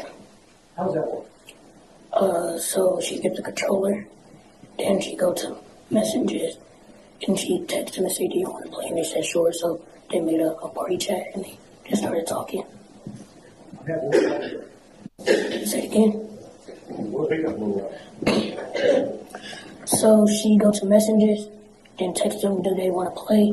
And then they say, "Sure." So they make a party chat, and they start playing. That voice is much better, so keep that up. Okay. Okay. Okay, so I have this straight. She can send a text message to people and invite them to play with her on this game. Yes, sir. And they could be remote in some other house or some other town and still play the game, right? Yes, sir. Okay. Because in this electronic age we live in, she can do all that online, right? Yes, sir. So she said she was playing a game called Ring Royale. Ring. Can you spell it? REALL. Okay, Realm Royale. That's how that is? Yes, sir. You know more about it than I do. So what's that game about? It's like Call of Duty, but kid friendly. Like if somebody kill you, you turn to a chicken, and then you have to run around for 10 seconds. And if you run around for 10 seconds, you turn back to a human. But if they kill you as a chicken, you have to start another game up. You have to go to a different server. Sounds like a great game. So you said something earlier about there being some shooting involved in it? Yes, sir. Tell me about that. So, like, you could forge weapons like swords, guns, and you could forge shields. Me and my auntie, we usually forge shields and guns because the swords, it's really not that good. Mind blown, Matthew. Mind blown. Okay, so your auntie was playing that game, and so your auntie and these other folks were shooting at each other on the game? No, like, it's when they join, they come as a team. So, like, say if it's only her, they have to do a solo match. And say if another one joined, they have to do duos. Another one trios, then the fourth is a whole squad. So that's how they do it. But if, like, you want to do, like, you want to battle your friends, you have to go to, like, a custom match. I think I did. So He doesn't get it. my kids used to play video games sometimes, and No, they there's didn't. a controller, right? A thing you hold in your hand. Yes, sir. And that's how you play the game, right? Yes, sir. And on this controller, there's buttons you push, right? Yes, sir. And on the buttons, is there a button on that game? You push a button and shoot a gun? Yes, sir. So that's kind of what the game's about, right? Yes, sir. Shooting the bad guys? Is that what it's about? It's not bad guys. It's just like, I could say it's bad guys, but I don't know if it's really the game about bad guys. Another team? Yes, sir. Team? Okay. So it's kind of a competition? Yes, sir. Okay, I got it. Okay. So I think you described that you were in the bed Yes, sir. playing on your game, Yes, sir. and your aunt was where? In the middle of the floor on her chair, sitting in her chair playing the game. When you say in the middle of the floor, Like the middle of the room. okay? Okay. And she was sitting in a chair, Yes, sir. and she was playing the game. The game she was playing was on a TV screen, right? Yes, sir. Has anybody showed you any pictures of that room? Say it again. Has anybody showed you any pictures of that room? The room? Of the room you were in? No, because I was already in the room. It's like I don't need a picture. I was there. The TV screen that she was using to play on, the one that was in front of the bed? Yes, sir. So in that room, there was a TV screen, and there were some computer monitors too, right? Yes, sir. But she was using the TV screen, right? Yes, sir. So it was just you and her in the house. Were there some pets also? Yes, sir. What kind of pets did you all have? Dogs, kittens, and a rabbit. How many dogs?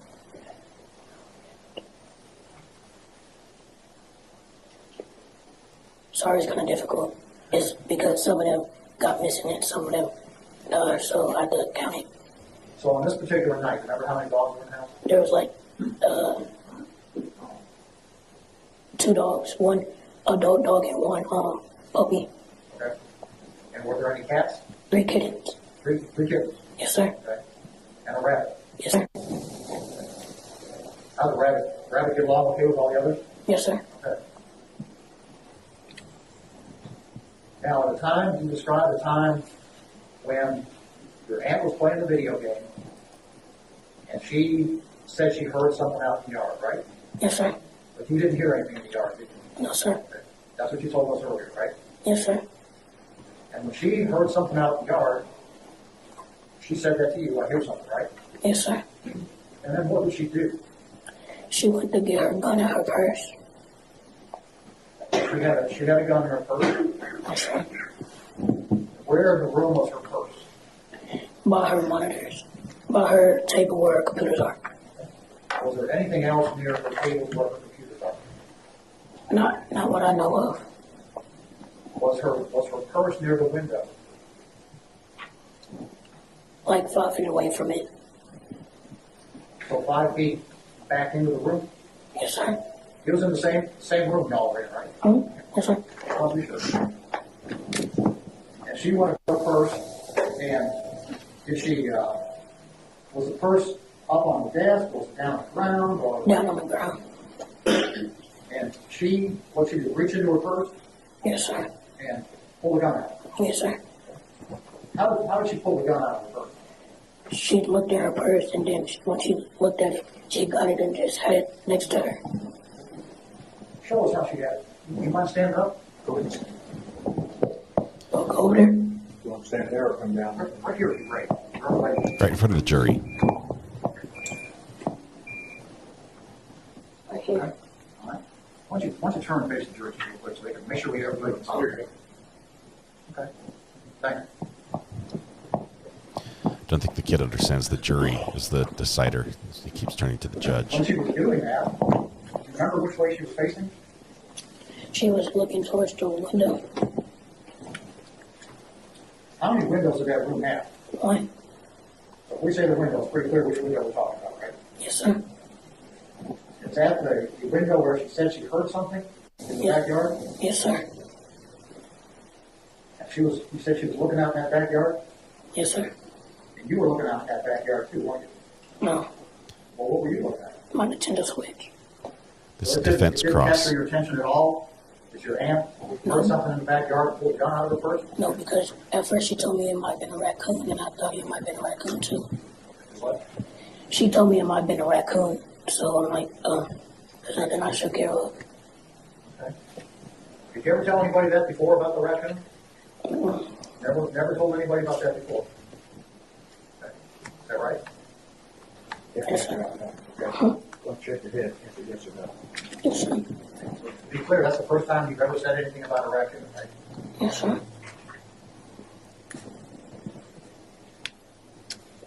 Awesome, Laura. Thanks for ordering them.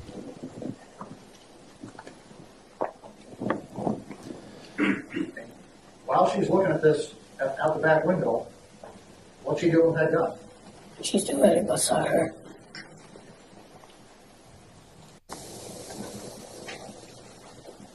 You talked to Mr. Smith earlier about the fact that there was after what happened, you got put in a police car, right? Yes, sir. And the police car that you were in took you down to a place where you sat in a room and talked to a lady, right? Yes, sir. And it was just, in that room, it was just you and the lady, wasn't it? Yes, sir. Wasn't anybody else in the room. No, sir. And you started talking to this lady, you told her who you were, and how old you were, and where you lived and stuff like that, right? Yes, sir. And you and this lady had a conversation. Yes, sir. And she was a pretty nice lady, wasn't she? Yes, sir. Did she get you some socks earlier? I don't remember.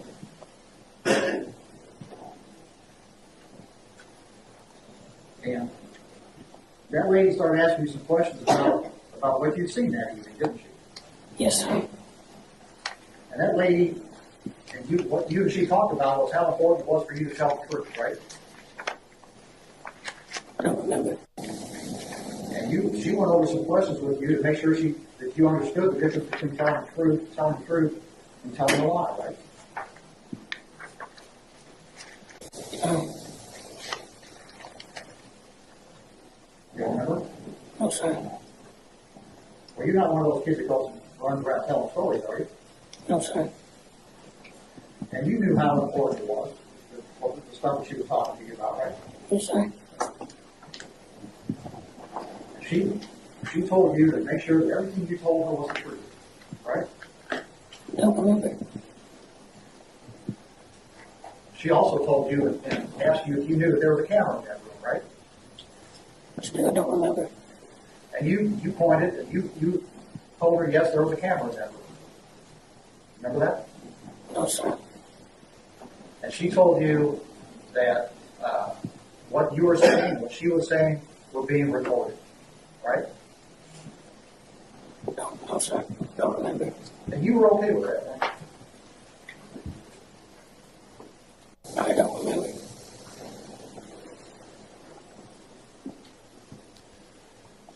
He switched from having a very accurate She memory told you that to where lots you of were I don't was a remember. safe place to talk, and that she was going to listen to what you had to say, right?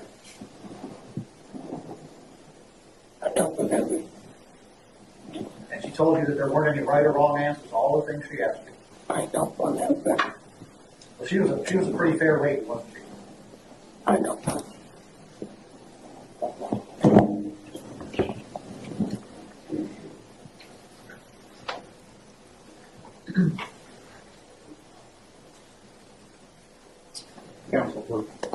Judge just said counsel approach.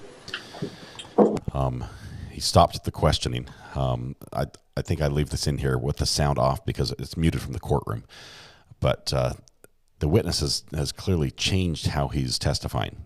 Instead of and watch the counsel eyes. Watch, instead of looking at the judge, watch what they do right here.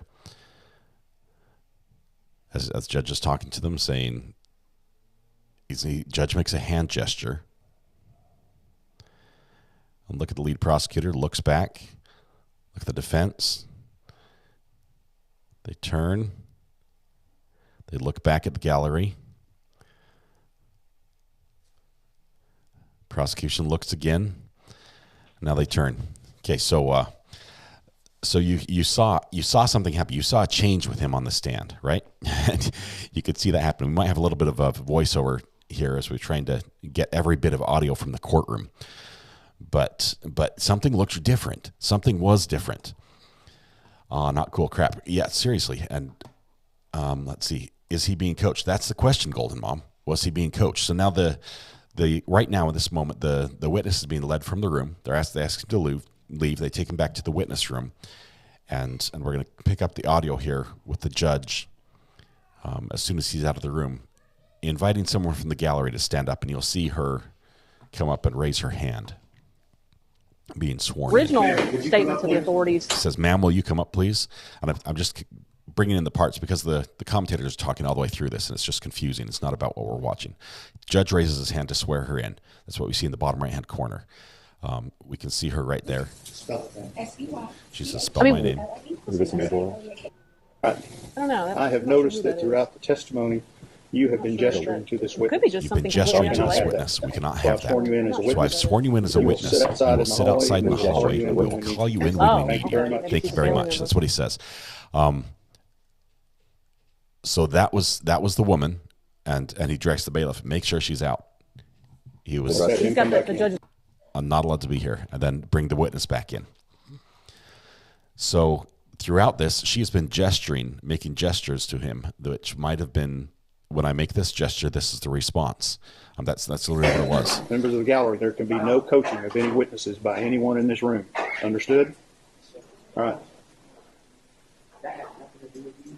You just had to take care of a little something with the judge. Sometimes things like that happen in these things. He just has to ask us some questions. The prosecutor's talking now to the witness again, saying that had nothing to do with you. We just had to take care of something with a judge. That happens sometimes. You're doing great. It did have something to do with him, though. But the judge is not going to address it with this witness. And listen, you speak better when you speak up. Okay? So speak up loudly, like you're answering a question from the teacher in the classroom. Okay? Both sides ready for the jury? Stage ready. All right.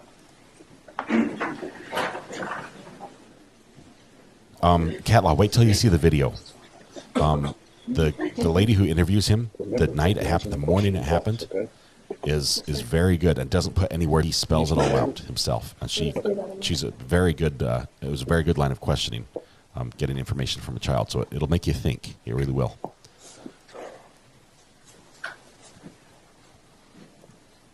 Johnny Law, that's the concern, and we'll see some other courtroom drama here that may be connected to that, with a civil attorney that the family has hired. Everyone may be seated.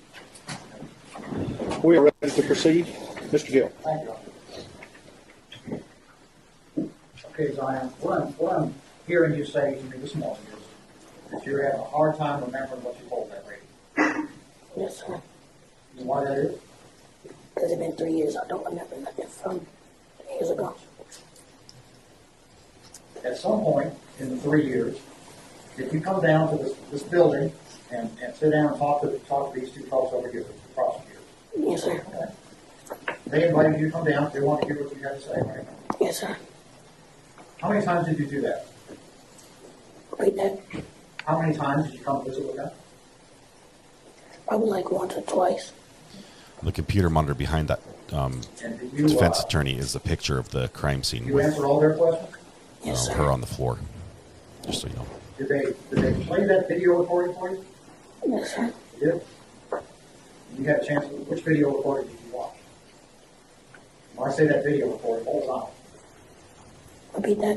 What video recording did you watch? Did you watch the one of you and us talking to your lady? No, sir. You watched a different video? Yes, sir. Oh, my bad. Which video did you watch? Do I have to answer that? Yes, sir. Do I have to answer that? Let me ask you a different question. Was it the video of the camera the police officer had on? Yes, sir. Did you watch that with these two folks? Yes, sir. You had already seen that before, hadn't you? With the video? Yes, sir. Yes, sir. How many times? Don't remember. More than once? I don't remember. More than once?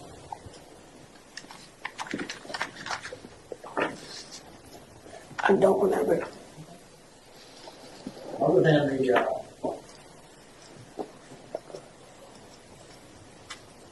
before you talked to the lady, you had not seen that video, had you? No, sir. So the first time you saw it was after you talked to the lady you were talking about, right? I don't know. Other than these two DAs over here, and you talked to them about this, who else have you talked about? Nobody. Not a single soul in the entire world. You didn't I talk don't to like. I really don't like talking about what happened. So that's why I never told nobody. That's fair. Wasn't your mom curious about what happened? No, because she's seen the video already. So you just haven't talked to anybody at all about it? No. You know who the guy named Lee Merritt is? Yes, sir. Lee Merritt's our attorney. He is a lawyer, attorney lawyer. He's a civil And he attorney. represents your family, doesn't he? Yes, sir. Did you talk to him about this? No, sir. Not a word. No, sir. Who passed with us? Thank you. Redirect them. Yes, Your Honor, briefly. Yes, sir. And for the record, I would like to say whenever the witness got down from the stand, the defense, please correct me if I'm wrong, he demonstrated how Tay had gun. His right hand was about at his belt line, his right elbow slightly bent, and his fingers were pointing down as if he held something for purposes of the record. Defense agrees. Generally, yes, sir. Okay, that's what the court's recollection was. Okay, Zion, I just got a few more questions, okay? Yes, sir. Now, are you sure that we watched that video, that you watched that video with me and Ashley? I don't know. You don't know? The time that you came to see us a couple of weeks ago, what did we do? We just talked and I drew a picture for you. You just talked and drew a picture. You didn't watch the video that day, did you? No, sir. And did we go to a courtroom? Yes, sir. What did we do in the courtroom? You showed me where I'm gonna be at and how I'm gonna be on the mic and all that. And I seen It's the judge. defense questioning. It's judge with a different judge. And we talked kind of some of the same questions we did earlier today about sports and things like that. Is that right? Yes, sir. Zion, have you ever done anything like this before, testifying in front of a bunch of people? No, sir. Has it been a little scary? Yes, sir. Have you done your best to tell us what happened the way you remember it? Yes, sir. You've been pretty brave today. Thank you.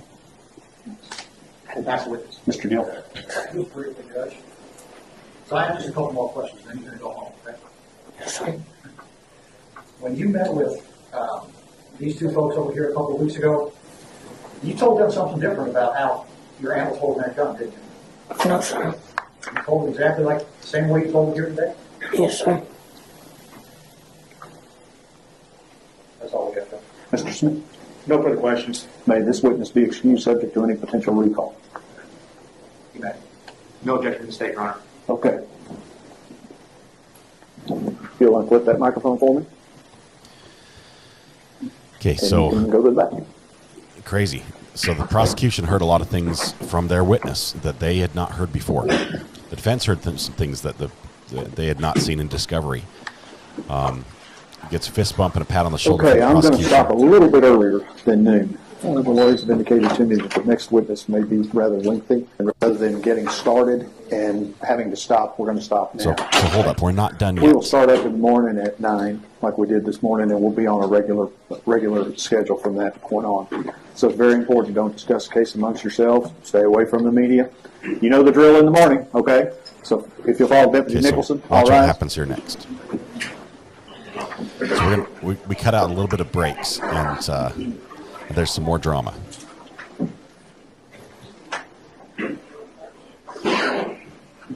You heard the name Lee Merritt, civil attorney Lee Merritt. Well, he's about to show up in front of the judge.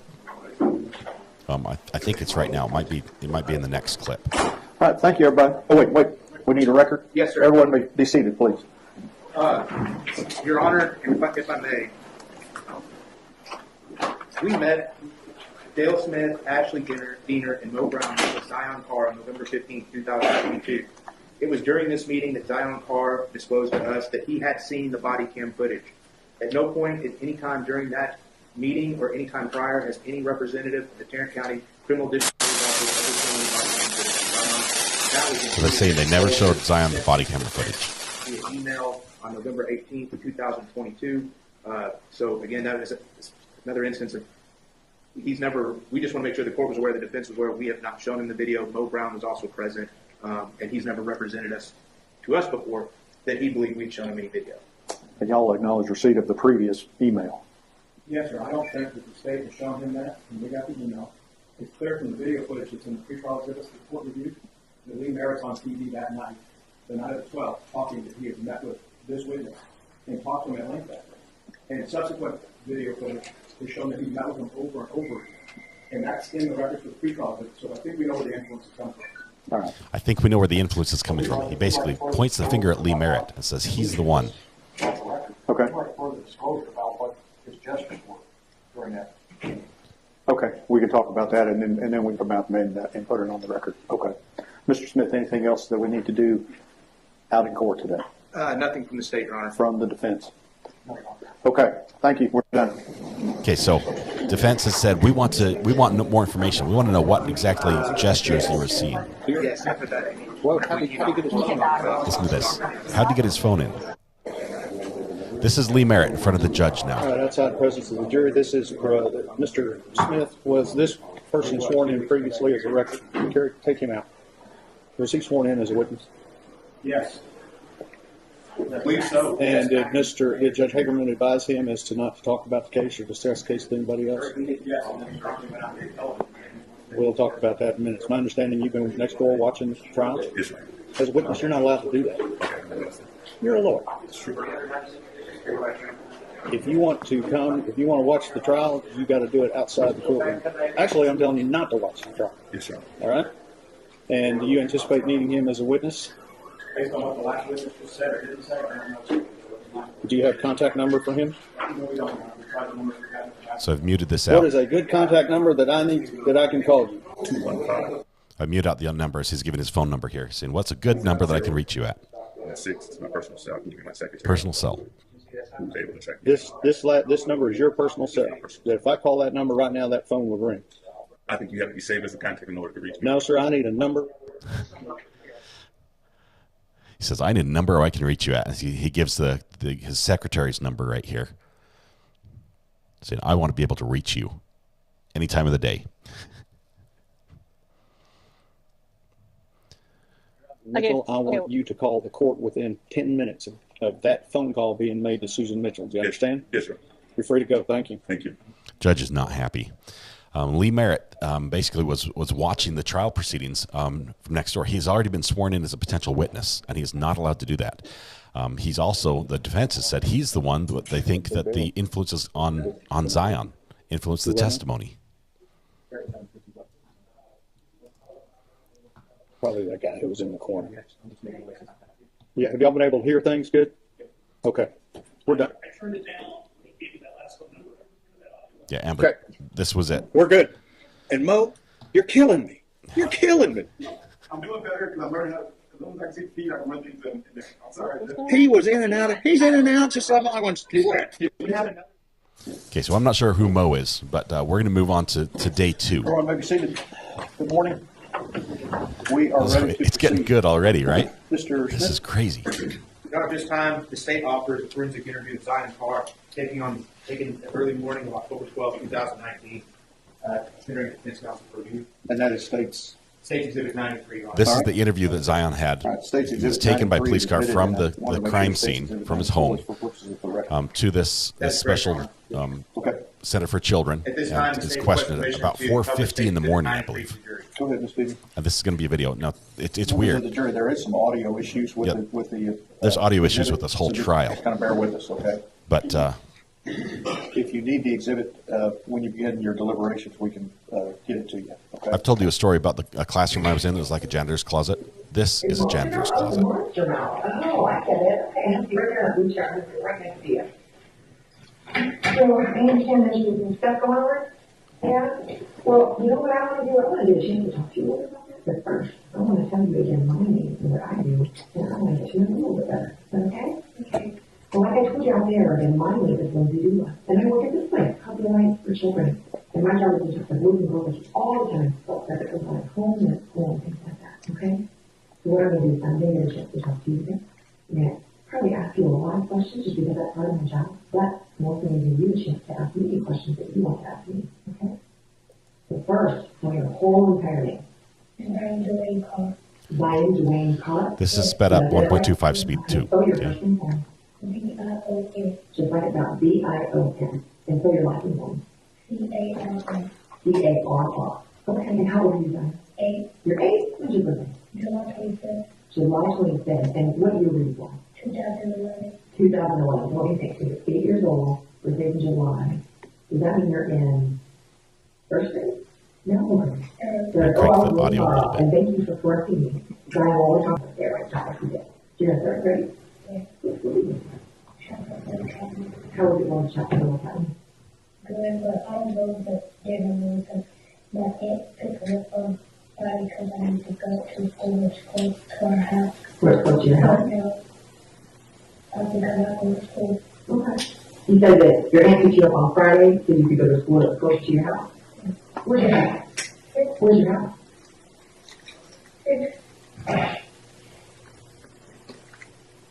Do you know what your address is? Yeah, what's your address? Northeast Avenue 2, okay, 206 Avenue. I think it's 1203 East Avenue. 1203 East Avenue? Okay. And who all stayed at your house with you? This one she tells him. She tells him he's on. What's your last name? Carr. Okay. And who your aunt's name? Tatiana. Tatiana. And what's your last name? Jefferson. Jefferson, okay. And is Tatiana the aunt that you told me about that picture from school, or is that a different aunt? And Tatiana is the one who turned to school? Okay. Well, how about you went to school? Like it was? Okay. Did you go to school yesterday?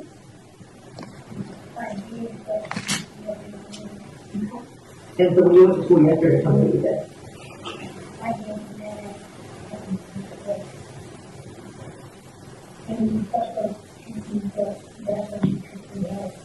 So you did math, you ate breakfast, and then she picked you up before you went to school.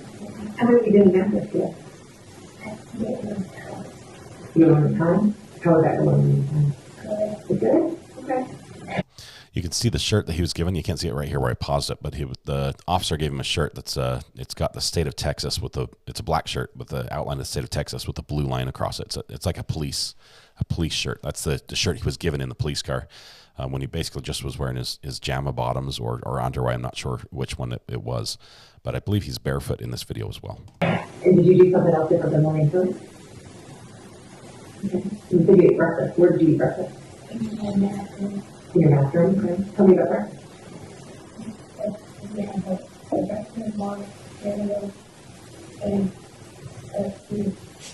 You got a breakfast bar of cereal and a juice. Okay, so as she's questioning him, why is there not an adult with him? Good question. Basically, his custodial adult, who was his aunt at the time, is dead. His grandma is not doing well, and I think was in the hospital at the time. His mom is recovering from heart surgery. They're still trying to figure out what's going on, but there isn't an adult there for this questioning. Maybe he was temporarily in state custody at this point. Okay, tell me what the breakfast bar Like cereal. legally.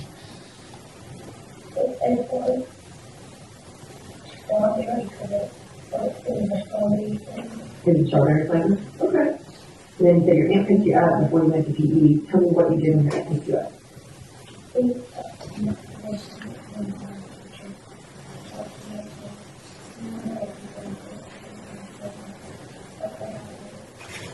Miss Beat and your teacher were telling you how good you were and that they were sure you were going to come back. So tell me who Miss Beat is.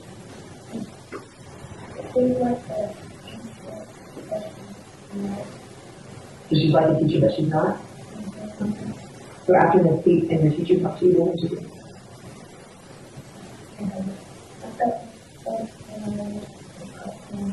You got your best to go home. And what did you do when you got home?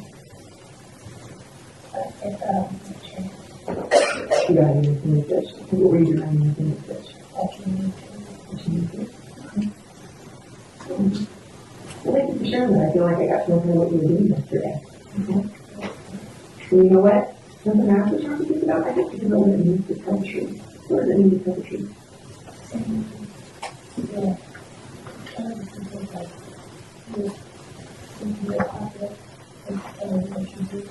So tell the truth means to be positive and tell them what you did. I think it's a good way to say it, yeah. Tell them what you did, tell them what you did. It means to talk about stuff that really did happen. So, for instance, who brought you today? The police, okay? If somebody said Miss Beat brought you here today, is that true or wrong? A lie, more than one. The Miss Beat didn't take you here, so the police brought you here. If somebody said that you had shoes on your feet right now, is that a truth or a lie? So they're talking about truth and lie. She wants them to tell the truth. If somebody said your name was dying, is that a truth or a lie? A truth. Why is that the truth?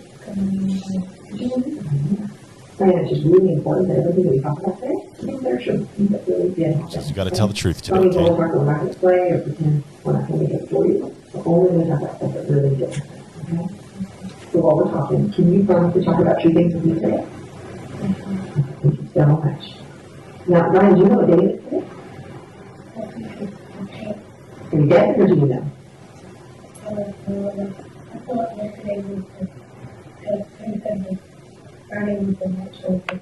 Okay, so did you say today, Saturday, and so Friday, you think we'll just do it tonight? Okay. And you know, while we're talking, if I ask you a question, you have it's okay to tell me that you don't have to say about your guess or anything like that, okay? So today is Saturday, that's right, and the date actually is October the 12th of 2019, and it's about 4:45 in the morning. 4:45 a.m. And I wanted to show you a couple things in math to tell you about my office. Now, a little bit of people office. One thing is different about my office, I think it's up there. What do you got? I can't remember what you're doing. She points out the camera and says it's going to record it so I don't have to take notes, so we can just talk. But I don't want to sit and write down a bunch of stuff. I'm not just going to report, so if you help me with what we're talking about today, okay? Something else I want you to know about Ryan, that you can talk about whatever you want to in here.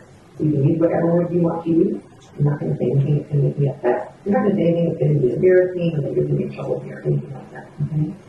We talked about how important it is that we're going to talk about true things today, and I wanted you to visit things like that, okay? Okay. Now, tell me what's been going on.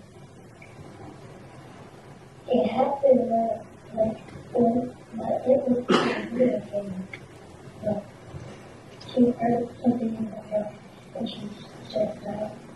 I was something in her head and got up and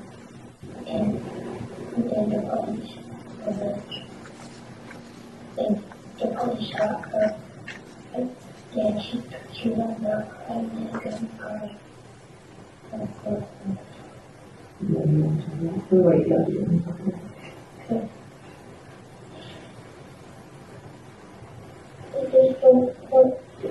don't like when people do it. I don't like people. They don't feel right. I understand the sign. It makes me wonder who I'm gonna live with now. Okay. Like, if my mother is my mother may have a father may have a radio hospital, and my aunt in hospital. I don't know. It says, it makes me wonder where I'm going to live with now, who I'm going to live with now. You know, something I want you to know, Diana, is that I told you my job is to talk to kids, make sure kids are okay. You know, I work with some other people, whose job is to make sure that kids are safe. And so I'm gonna make sure that somebody's gonna figure that out and you're gonna be safe, okay? So I don't want you to worry about that. We're gonna make sure that you're gonna be okay. He's saying, don't worry about how she's doing. We'll figure that out. He doesn't know she's dead right now.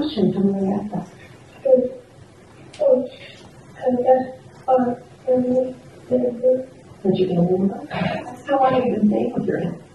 For a couple months. Okay, and is that your aunt, Tatiana, that you're telling me about? Okay. Okay. Well, you know what, I don't want to know that, but I'm gonna try to get the answer to you for you. Would that be okay? Okay. You know, you were talking about some stuff that happened, and I'd like to ask you a couple questions, just so I can make sure I understand since I wasn't there. Is that okay? Okay. You talked about some stuff that happened, with your aunt. Did you see that happen with your aunt, or did somebody tell you about it? I saw it with my aunt. You saw it with your aunt? Okay. Okay, so she's now getting to the part about what happened. She's saying, did you see what happened, or did someone tell you about it? He says, I saw it. He's already gone over the fact that he doesn't know, who he's going to live with. He doesn't know how his aunt's doing. And she's like, well, we'll try to figure that out for you. She's not going to tell him that she's dead. So she's trying to get the information about the actual event. So he's going to describe. You'll see some hand motions in here as he describes what Tatiana did that night when she heard noises. But I know it's hard to hear, but it's important to see this as it happens here. So tell me where you were when that happened. I was under the covers in my aunt's bed. You were under the covers in your aunt's bed? Yeah. Okay. And where was your aunt? She was in her bed and she got me in the person behind her. And then just when they shot her, because she was in bed. So you said you were under the covers in your aunt's bed. You said your aunt was on the bed too? Yeah. And what were you guys doing? She was playing her video games and I was watching her. So she was playing video games and I was watching her. They were both on the bed, according to the story here. She heard a noise. She got up and someone shot her. On the video games you're watching, what video games she playing?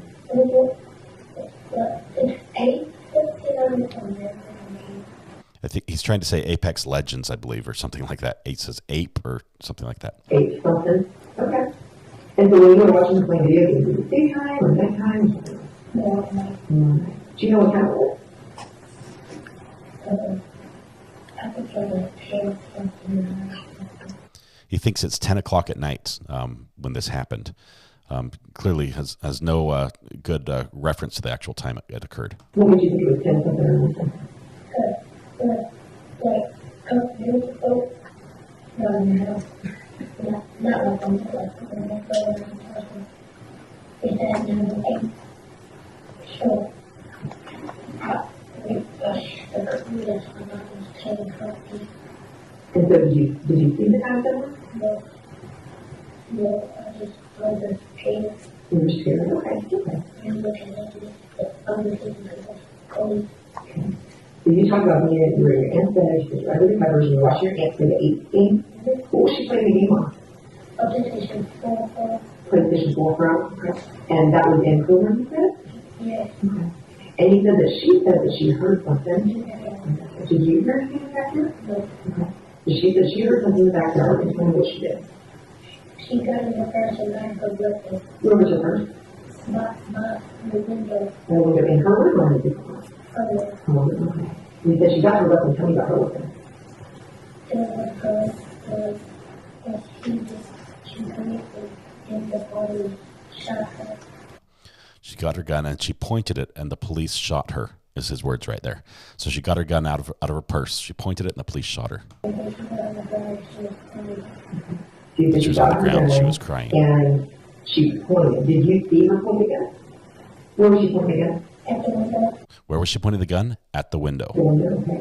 Could you see anything through the window? Yes. Tell me what you saw. Could you see anything through the window? Yes. So listen carefully. This is what he said he saw through the window that night. And he's just been taken from that scene in a police car, taken here. And now he's telling his story. I saw the gun out the window. I thought I saw a badge. I saw a gun out the window, and I thought I saw a badge, he says. Okay? So this is different. This is very different from what he's testified to on the stand earlier. Was the window open or closed or something? Closed, okay. And could you see any lights or anything outside the window? Yeah. Tell me more about the lights. It was a flashlight. The flashlight. Just one flashlight or more than one flashlight? So he says, could he see any lights out the windows? Yes, says, I saw a flashlight. Was there one or two? He says, just one. Okay. So you saw a gun and maybe a badge, and you saw one flashlight outside the window? Okay. Could you hear anything when you saw the flashlight? Yeah. Tell me what you heard. He said, put your hands up. Did you hear that? He said, could you hear anything when you saw the flashlight? He said, yes. What did you hear? He said, put your hands up. So he's identifying that it's the male police officer. He says he sees the badge, he sees the gun, he sees the lights. He hears him say, put your hands up. This all happened very fast because watching the body camera footage, it's very quick. Put your hands up. So when I heard that, I got to figure out what it was. And it's coming out. You sure when the conversation came out? Yes. Did you hear anything different than put your hands up? It put your hands, and then I heard put your hands up down. Did put your hands up and you heard put your hands up down? Okay. And So then- he hears two things. Put your hands up now. Then I shot her. Okay. Did you see? And she didn't do it, and then they shot her. Okay, so this is his take on this. It's very different. Now, obviously, this is an 8-year-old kid just trying to comprehend what he saw in the middle of the night. Crazy. But his story at the time of, you've got to give some degree of credibility to this. Nobody has talked to him about any of these events until this point. Tell me what you saw. When I saw her got shot, the last was left. And she was on the road crying. Where was she on the road? She was by the window. By the window? Okay. And what else did you see? Besides her being on the ground and didn't talk to the glass and stuff? And then the police came in the front door. You know what I did? There was a lady on the police come in. And I said, I don't know what I'm doing. And she said, I'm not a woman. She said, and the only way I looked at her, she did a thing like that. She just took the further because she was like, I'm not sure. And she said, yes. But I don't know who I was looking for. So that's nothing about me. Okay. What did you think of him? If you want to do that. Some of this is so quiet, we just can't tell what he was saying. Remember, again, I'm gonna work on that. I'm gonna work with people that help kids too. Baby girl, but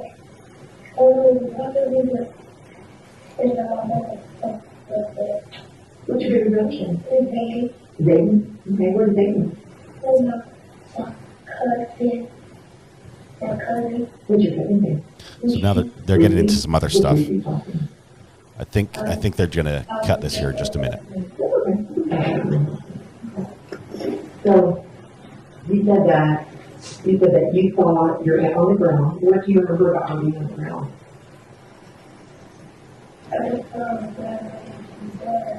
Yes, you said you heard her Never cry. saw blood. Okay. You said that made you cry. And when she was on the ground, where were you? In the bed. Okay. Did you move or change from being in the bed? You were there. Okay. Did you ever get out of bed or somebody get you out of bed? Who got you out of bed? The police. Which police did?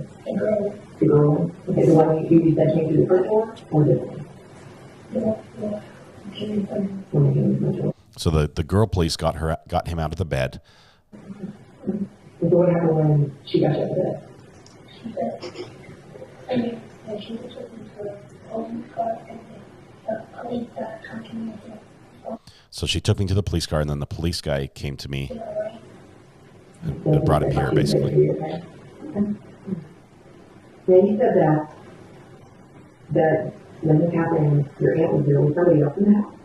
No. Who else usually lives there? Okay. And tell me your friend's name. Is Yolanda? Is Yolanda that you told me about? Okay. And where's Yolanda now? She's in the hospital. Is that the girl who's in the hospital? Okay. Okay, so this is why he's in temporary state custody, because his aunt, who was caring for him, has passed away, was killed. His grandma, who also lives in the house, is in the hospital, and so they don't have a family member for him right now. So the state is his guardian at this point. How did you know when she was in the hospital? But I've noticed she, when my aunt was talking to her, she said, So you know that your aunt, are you your aunt Tatiana?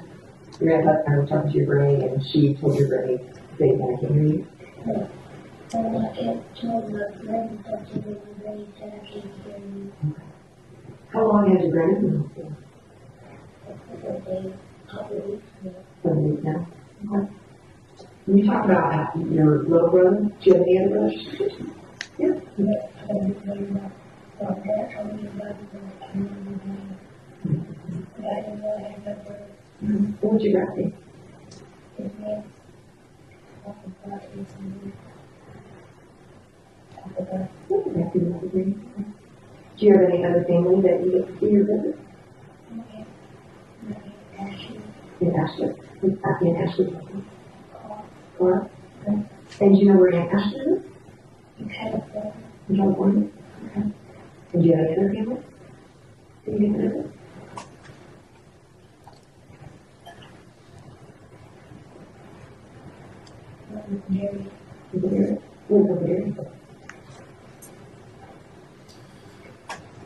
It looked like Hawaiian, but it's not. It looks like Hawaii, but it's not.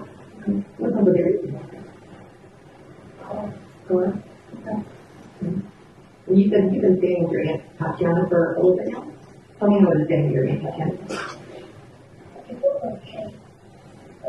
Is it good for you? Where do you usually sleep with your Aunt Tatiana? She says, where do you usually sleep when you stay with your Aunt Tatiana? And she says, on the couch. On the couch? Okay. And tell me what your favorite thing that you did that Aunt Tatiana. So you like cooking? Who makes you have cooking? Your aunt did? And Okay, so that's where they're going to cut it. So now what do you think with the two testimonies, the one in open court and the one that he provided in that questioning right after the event? You may call your next witness. State calls Fort Worth Police Officer Darch. Officer Darch. Okay, as Officer Darch is called, Officer Darch is the other police officer who showed up that night. So he basically, a little bit you want to know about her. She was in the academy with Officer Dean, Aaron Dean. I believe they graduated about the same time. And so she's going to come in and testify, and she does not want to be here. She does not want to be here. You're going to see this is difficult for her. I cut a lot of this out because it talks a lot about training, about the background, about police academy, things like that. But this has been rough for her, and you'll see why at the very end. But we've got a lot of questioning from her. This is actually what we're going to end on our update today. She gets sworn in. Evidence is in effect says you cannot be in court unless you're testifying. Once you have testified, do not discuss your testimony with anybody else except the lawyers. Okay? If you would say your first and last name and spell it for my court reporter, please. Carol Darch, CarolDarch. Just Dina. Thank you, Judge. Good morning. Good morning. I can already tell you that you're real soft spoken, so if you'll speak up, these folks want to hear you. Okay? Yes, ma'am. All right. So introduce yourself to them. Tell them who you are. I'm Officer Darch of Fort Worth Police Department. I shouldn't ask this question, but how old are you? I am 27 years old. All right. So I'm going to show you State's Exhibit 1 and ask you, what is that? This is the body cam from Officer Dean. Did you have an opportunity before you testified today to review that? Yes, ma'am. Were you actually here yesterday? Yes, ma'am. Okay. And then State's Exhibit 4, 5, 6, 7, 8, 9. I'm going to ask you to look at those, if you will. Okay. And just kind of without showing the jury, just because they're not in evidence yet, if you'll look through those. Let's first start with State's Exhibit 4 here. Can you tell me what that is? That's a map. And does it have a particular location on the map? It does 1203 East Allen. All right. And is 1203 East Allen, is that a street or an avenue? Do you know? That is an avenue. Okay. And is that area located in Fort Worth? Yes, ma'am. Is it located in Tarrant County, Texas? Yes, ma'am. All right. And so this map, does that appear to be a fair and accurate depiction of that particular location? Yes, ma'am. All right. Now, State's Exhibit 5 through, I believe, 9. Does that appear, State's Exhibit 5, does that appear to be the front of the house that you responded to? Yes, ma'am. All right. And then State's Exhibit 6 through 9, does that just appear to be an overview of the house and the street of East Allen in different northwest, south, all the different directions? Okay. Do those all appear to be fair and accurate depictions of the house, the map, from what you remember? Yes, ma'am. All right. So now let's look, State's Exhibit 1, did that appear to be a fair and accurate depiction of what you remember happening that night? Not from my point of view, yes. And that's not my question. My question is whether it's a fair and accurate depiction of what you remember happening. You were not actually wearing a body camera, is that right? Yes, ma'am. Talk to them about that. Why not? My body cam, I had placed it on the dock, and when I returned, probably a week prior to the shooting, my body cam was not on the dock anymore. And I filed a stolen lost property report for my body cam and was waiting to be issued a new one. So her body cam was stolen from the police station, and she filed a report that it was stolen. That's why she did not have a body cam. So here we have another similarity with two police officers responding to a scene, a lot like in the Ortiz case, where one of them is, we end up getting a body cam footage and the other one we don't. So you used a couple different terms that I want to break down. You said, so body camera, or is each patrol officer issued a body camera? Yes. To wear on their person? Yes. Okay. Do you have on one right now? I don't. Okay. Where would you normally have it on now? So back then, we had a battery pack that went on our belts. We ran the wire through our shirt, and then it would usually hang here. And so the body camera is going to be up on what you're showing Shoulder, yes. Just for purpose of the record, your left shoulder, correct? You can have it on your right shoulder, too. Well, where did you normally wear it? I wear it on my left shoulder. And then as far as, there's also patrol cars that are equipped with video recording device, too, correct? Yes. Did your patrol car back then have that ability? Yes, ma'am. You have a dash cam on the front windshield, and then you have a camera that watches like the spot where you would put your prisoners. How does a patrol car, you just called it a dash cam, how does the patrol car video get activated to start recording? If you have your lights and sirens on, it immediately goes on, and it turns on anytime you turn on your lights and sirens. Other than that, you have to reach up and turn it on. There's a middle button that you reach up and you literally just click it on. What about body camera? How do you turn that on and off? Those, I believe it's like a box, and there's a little round circle in the middle, and you push the round circle to turn it on. So you told us that you went to a dock station. Can you tell us what that means? It's the charging station where you plug your camera up. It downloads all of your videos from the day and uploads them onto the evidence.com cloud. So all the patrol officers throughout the day, when they get done with their shift, they can take their camera and put it on this dock station, Yes, ma'am. and it charges as well as it downloads all that video. Yes, ma'am. Is that the same way that it works for the patrol car? The patrol car, I'm not exactly sure how it downloads. But you don't have to take anything out of the car to charge? No, ma'am. All right. And so on State's Exhibit 1, yeah, so my question was, you didn't have a body camera. You mentioned why you didn't have one. Did your patrol car, was it working and have a video recording device at that time? Did you have it on when you responded to this scene? No, ma'am. Tell us why not. You don't turn them on for every call. You mainly turn them on for traffic stops or anything that you're going to be doing right in front of your car. So if you're searching someone in handcuffs, you can put them in the front of your car, and then it just has a different angle. If you're doing traffic stops or if you're running code somewhere, it's going to have your video on. The body camera footage that you reviewed from former Officer Dean's body camera, did you remember him wearing a body camera that night? Yes, ma'am. Okay. And do you remember which shoulder he was wearing the body camera on? I'm not certain. That's okay. Do you know if he was wearing it on his shoulder or not? I can't tell you. That's for fine. sure. And so when you reviewed State's Exhibit 1, did that appear to be a fair and accurate depiction of what you remember when you approached the house and where he was in relation to the house and when y'all went into the backyard? Yes, ma'am. Okay. Not your perspective. Not my perspective. You didn't have it on, No. right? Okay. And now State's Exhibit 10 and 11, I want to ask you to look at those. And can you tell me what I'm looking at there? This is actually my patrol car where I parked that night. When you say this, are you pointing to State's Exhibit 11? Yes. Okay. And I believe that's just the scene that night. Okay. And when you say I believe that's just the scene on State's Exhibit 10, is that what you're referring to? Yes. Okay. Now, State's Exhibit 12, 13, 14, the State's Exhibit 12 and 13 appear to be photographs of the defendant, Aaron Dean, and his, I'm going to call it a duty belt. What do you call it? Duty belt. Okay. All right. Okay, so let me make this clear. About the lost camera, she had turned her camera in as she's supposed to do at the end of each shift so that the video can be downloaded through the docking station. It also charges it for the next day. When she had returned to pick up her camera, they didn't have it. So it was lost at the police station. So when they didn't have it, she said, well, it's been stolen. Somebody's taken it. There has to be a report. So she filed a report for a lost camera. So I don't think that she did anything like, oh, I lost my camera, wink, wink type thing. Instead, I think it was all above board other than the fact that it went disappearing in the police station. And it could have been an error or a mistake there. But either way, she doesn't have a camera when she goes out on this call. And I will say that her mannerism and how she answers, I can tell she doesn't want to be here. You'll see some emotion from her. But she comes across as quite truthful and believable, to me at least. Top half of the defendant and the duty belt. Yes, ma'am. Not necessarily partner, because they're both solo. They each States have their own Exhibit 14, car. does that appear to be but the back of the duty belt? Yes, ma'am. They're on duty in the same States area. Exhibit 15, And they respond to a call together. 16, 17, 18.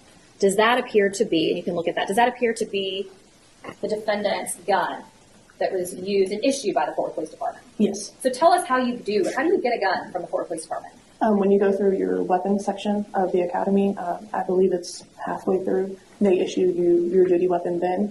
You'll do all of your shooting down at the range with that weapon, and then it is locked up until the day that you graduate and you get it back. And States Exhibit 19, does that appear to be your gun? Yes. Okay. And do you actually have a gun on today? I do. Do you know if that one that you had on that night and that one you're wearing right now is the same? They're not. Okay. And were they exchanged and you were given a different one, or do you know? That night they gave me a different one. Then I left the department and I was issued a new one when I came back. Got it. Okay. And States Exhibit 24 through 27, do those appear to be, if you look at those, there's just a few. You recognize those? Yes, ma'am. All right. So do all of those photographs that you've looked at, do those all appear to be fair and accurate depictions of the scene that night, and as well as where you parked outside of the scene off East Allen? Yes, ma'am. And do those also appear to be fair and accurate depictions of your gun as well as Officer Dean's gun? Yes, ma'am. Your Honor, permission to publish States Exhibit 4 through, I believe it was She was the other responding 27? officer on this incident. 27, Your Honor? Both of them are fresh out I'm of sorry? police And academy. that's what Just I'm a doing few right now. We save weeks it on all for their own States on the Exhibit road. 4 through 27. I'd like to see them. I would also offer States Exhibit 1, which is the dash cam video. This has been previously provided. And I believe States Exhibit. I'll tell you again, I did edit the dash cam video because YouTube's terms of service would ban my account. Could ban my account. Okay, we're already provided the defense. It's okay. You just beat on the microphone. Now we're deaf, but it's okay. And 9 also. In the state, Judge, may I inquire of the state, 6, 7, 8, and 9, they were compliant to give us those files? They're both brand new. Because they just said that the map wasn't, these are aerials, I'm just curious. They're on their own for like 3 Yeah, weeks, the state so it's not like their previously first provided month Google Maps or Google riding Street by themselves in a Maps. police That's car readily after being hired.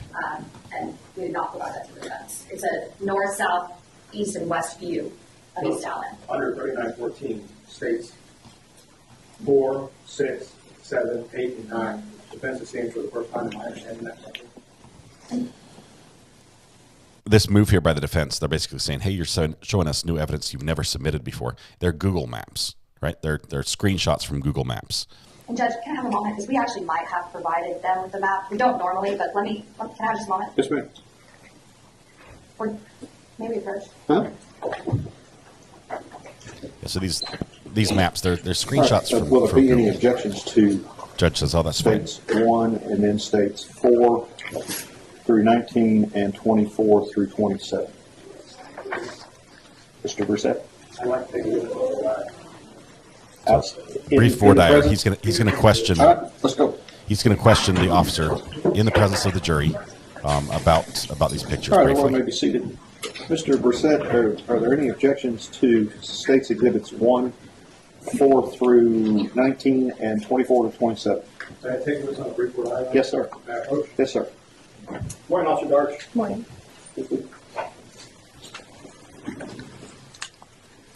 The state tendered you what's been marked and identified as states 15, 16, And B, no, 17, I'm keeping it fast as well and 19. because it's a traumatic Correct? video. Yes. As you sit here Debated today, heavily you know on that. for certain, you didn't take those photos, did you? I did not. Do you know were you present at all when those were processed?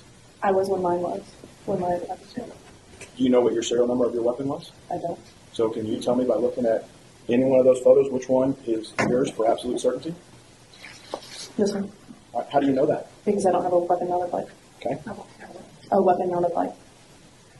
Somebody had to purport to you that that was a gun from this case then, correct? Yes.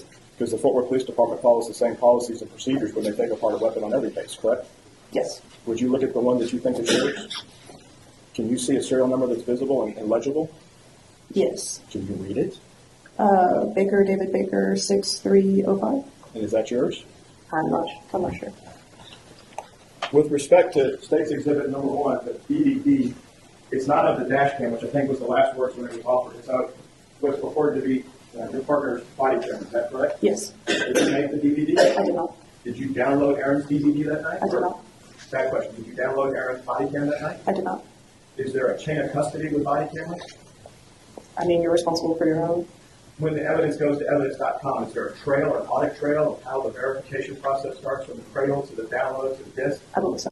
Okay, so what he's saying is when the evidence goes to evidence.com, the brand of body cam they're using is called Axom, AXOM, and that particular service uses a website to a secure website.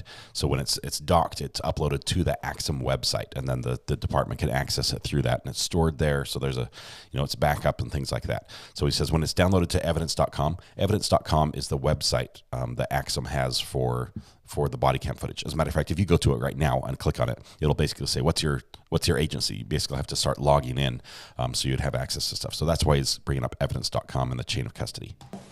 Have you seen that to see if it was accurate? I haven't. Now, with respect to State's Exhibit number 1, the defense doesn't have any issue with the state wants to conditionally offer at this point. We don't believe the predicate's been met for its full admission unconditionally. With respect to 15, 16, and 17, and 18, we don't believe the proper predicate's been met for that. For all the other numbers mentioned, we have no further objections. So they're trying to withhold they're basically making an objection to the evidence item number 1, which is the body cam footage. They're saying because it's not her body cam footage, she can't verify the chain of custody and everything. It's a weak attempt. It's not going to succeed, I can tell you that. But this is some really this is the bad evidence. This is really bad. I will say this, without this body camera, if it did not exist, this would not be in trial. The only reason this went to trial is because of a body cam, because the information from the officer who saw that and the evidence on scene, which would be the gun in her possession, it would be his story versus her story, and she's passed away, she's dead.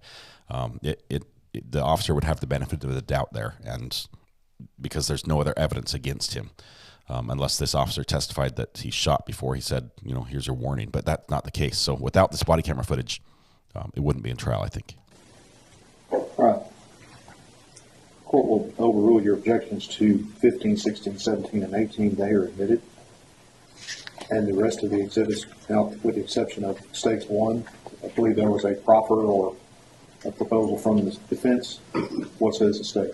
Well, it's not required. And for authentication purposes, it's fair and accurate depiction of what occurred that night. And I made it very clear on the record that it was not from her body camera, but she was right there with this defendant. She is able to authenticate and say that that's a fair and accurate depiction of the approach of the house and what that video shows. Response.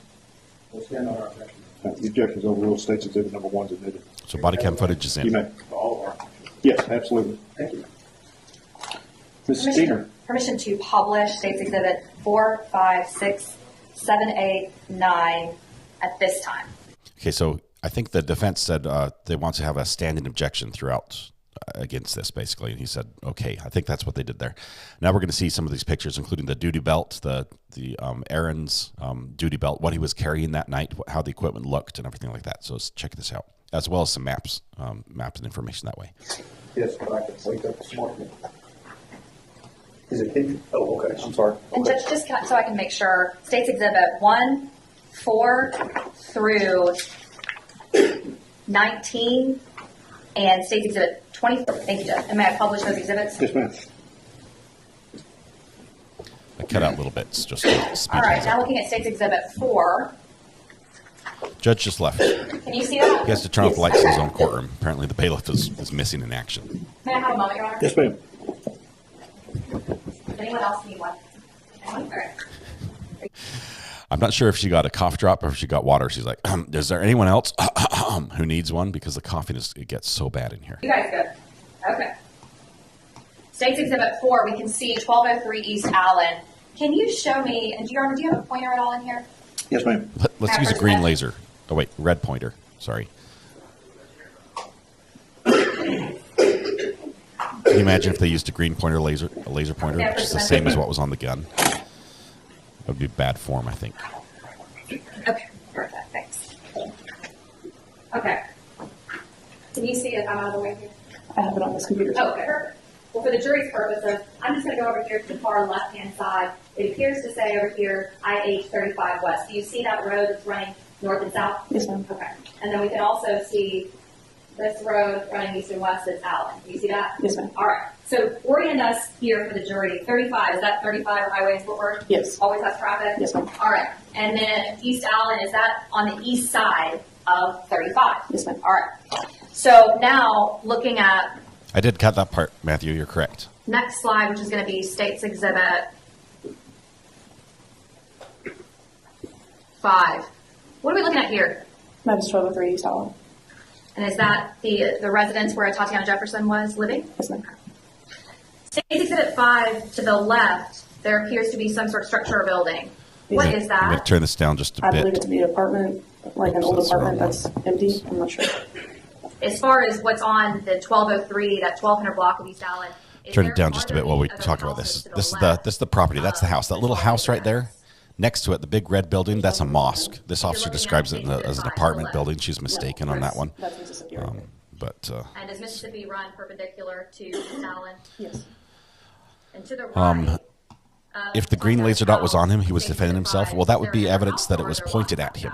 And when an officer has a gun pointed at them, they can view that as deadly force used in their direction. They can defend themselves. For the jurors, I'm going to use my laser pointer. You were referring to some kind of an apartment building, or that's to the left of this house, this 1203. Is that what you're referring to, what I'm circling for the jury? Yes, ma'am. And that's just to the left of her house. Is Mississippi the road that is running perpendicular to East Allen? Yes, ma'am. Now, across the street from 1203, there appears to be some additional structures. What are those? Houses? Okay. You know who lives there? No idea. That's the neighbor who called right across the State's street. Exhibit 7. What direction are we looking? You're now? looking westbound? It was dark. That's all I can say. State's I don't know. Exhibit 8. Which direction are we looking? South. And on State's Exhibit 8, you can see this building that's to the right of Tatiana's house. We're now looking at the back, if you will, over top to the back. There appears to be this additional structure behind Tatiana's house. Do you know what that is? I believe it's a garage. Okay. And then we can see some buildings over here behind. Do you know what those are? No idea. State's Exhibit 9. Which direction are we looking? Georgia, I've watched Yeah, the body cam footage frame by frame for the just about a second that's crucial here. Basically, from when he starts to turn to the window till after they go around to the house and get back in. I have not seen the green laser. I can see the badge, the reflection of his badge in the window. I can see the flashlight reflection. I can see a brief outline of the victim, but I can't see the green laser. I haven't been able to pick that out. Maybe defense will highlight that. It's 1120, I believe. That's the first house we walked up to. Okay. All right, so let's talk about that. When you were called out to the scene, do you know about what time it was? 2:30, 3 o'clock in the morning. And can I inquire to the court how to get rid of that box? I can walk up to it, Judge. Okay. Do you know how to get rid of it? Right. If she raised her hands a little bit, like raising the firearm, that might have been enough. And it's very difficult to see. That's okay. And based on YouTube's terms of service requirements, I've had to blur that part out, so we're not going to see a lot I of believe it was that like 2:30. here in this. And I was asking you a little bit earlier about going through the academy with the defendant. Do you see Aaron Dean in the courtroom today? I do. And do you, can you point to something that he is wearing? Identify him in court for me, please. Aaron stands up. Blue That's tie him. and a gray suit. Okay. You're on You got the a record profile once, view. and this is identify the defendant. Record solar plate. He also stood up prior to me finishing asking for identification. That's correct. All right. Thank you. Thank you, Judge. All right, and so went to the academy together. Did you guys ever work any calls together before this October 12th date that you remember? Nothing that sticks out. The victim had You a were laser only out pointer for on her about gun. 3 or so weeks. So would it have been many calls? The officers had a flashlight, Have you but it was handheld. seen or talked to him outside of work whenever y'all were working together? Her gun had the laser, and it was Do you know on what particular division when he was assigned to? when they went into the house. Same as you. They found the gun on the floor. Would you characterize your relationship? Were you close, just coworkers? How would you describe it to us? I keep everyone at work just coworkers. That's a good policy. Okay, so that day, October the 12th of 2019, were you working as a patrol officer at that time? I was. What was your shift? And we show up at 7:45 and we're off at 5:45. So what time did you actually go in? About that time? I get there around 7.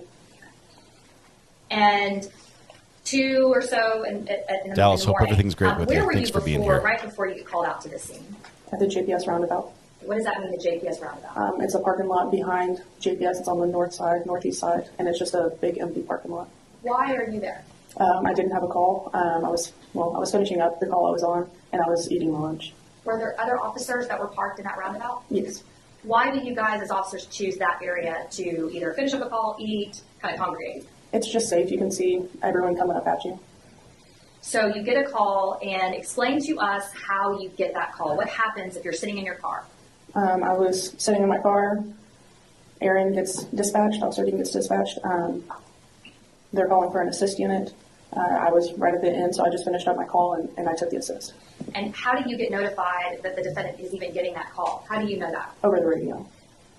Is there inside of your car a computer that also gives you that information? Yes, ma'am. Thank What you, is that Georgia. called? NBC. And what is NBC? Do you know what that stands for?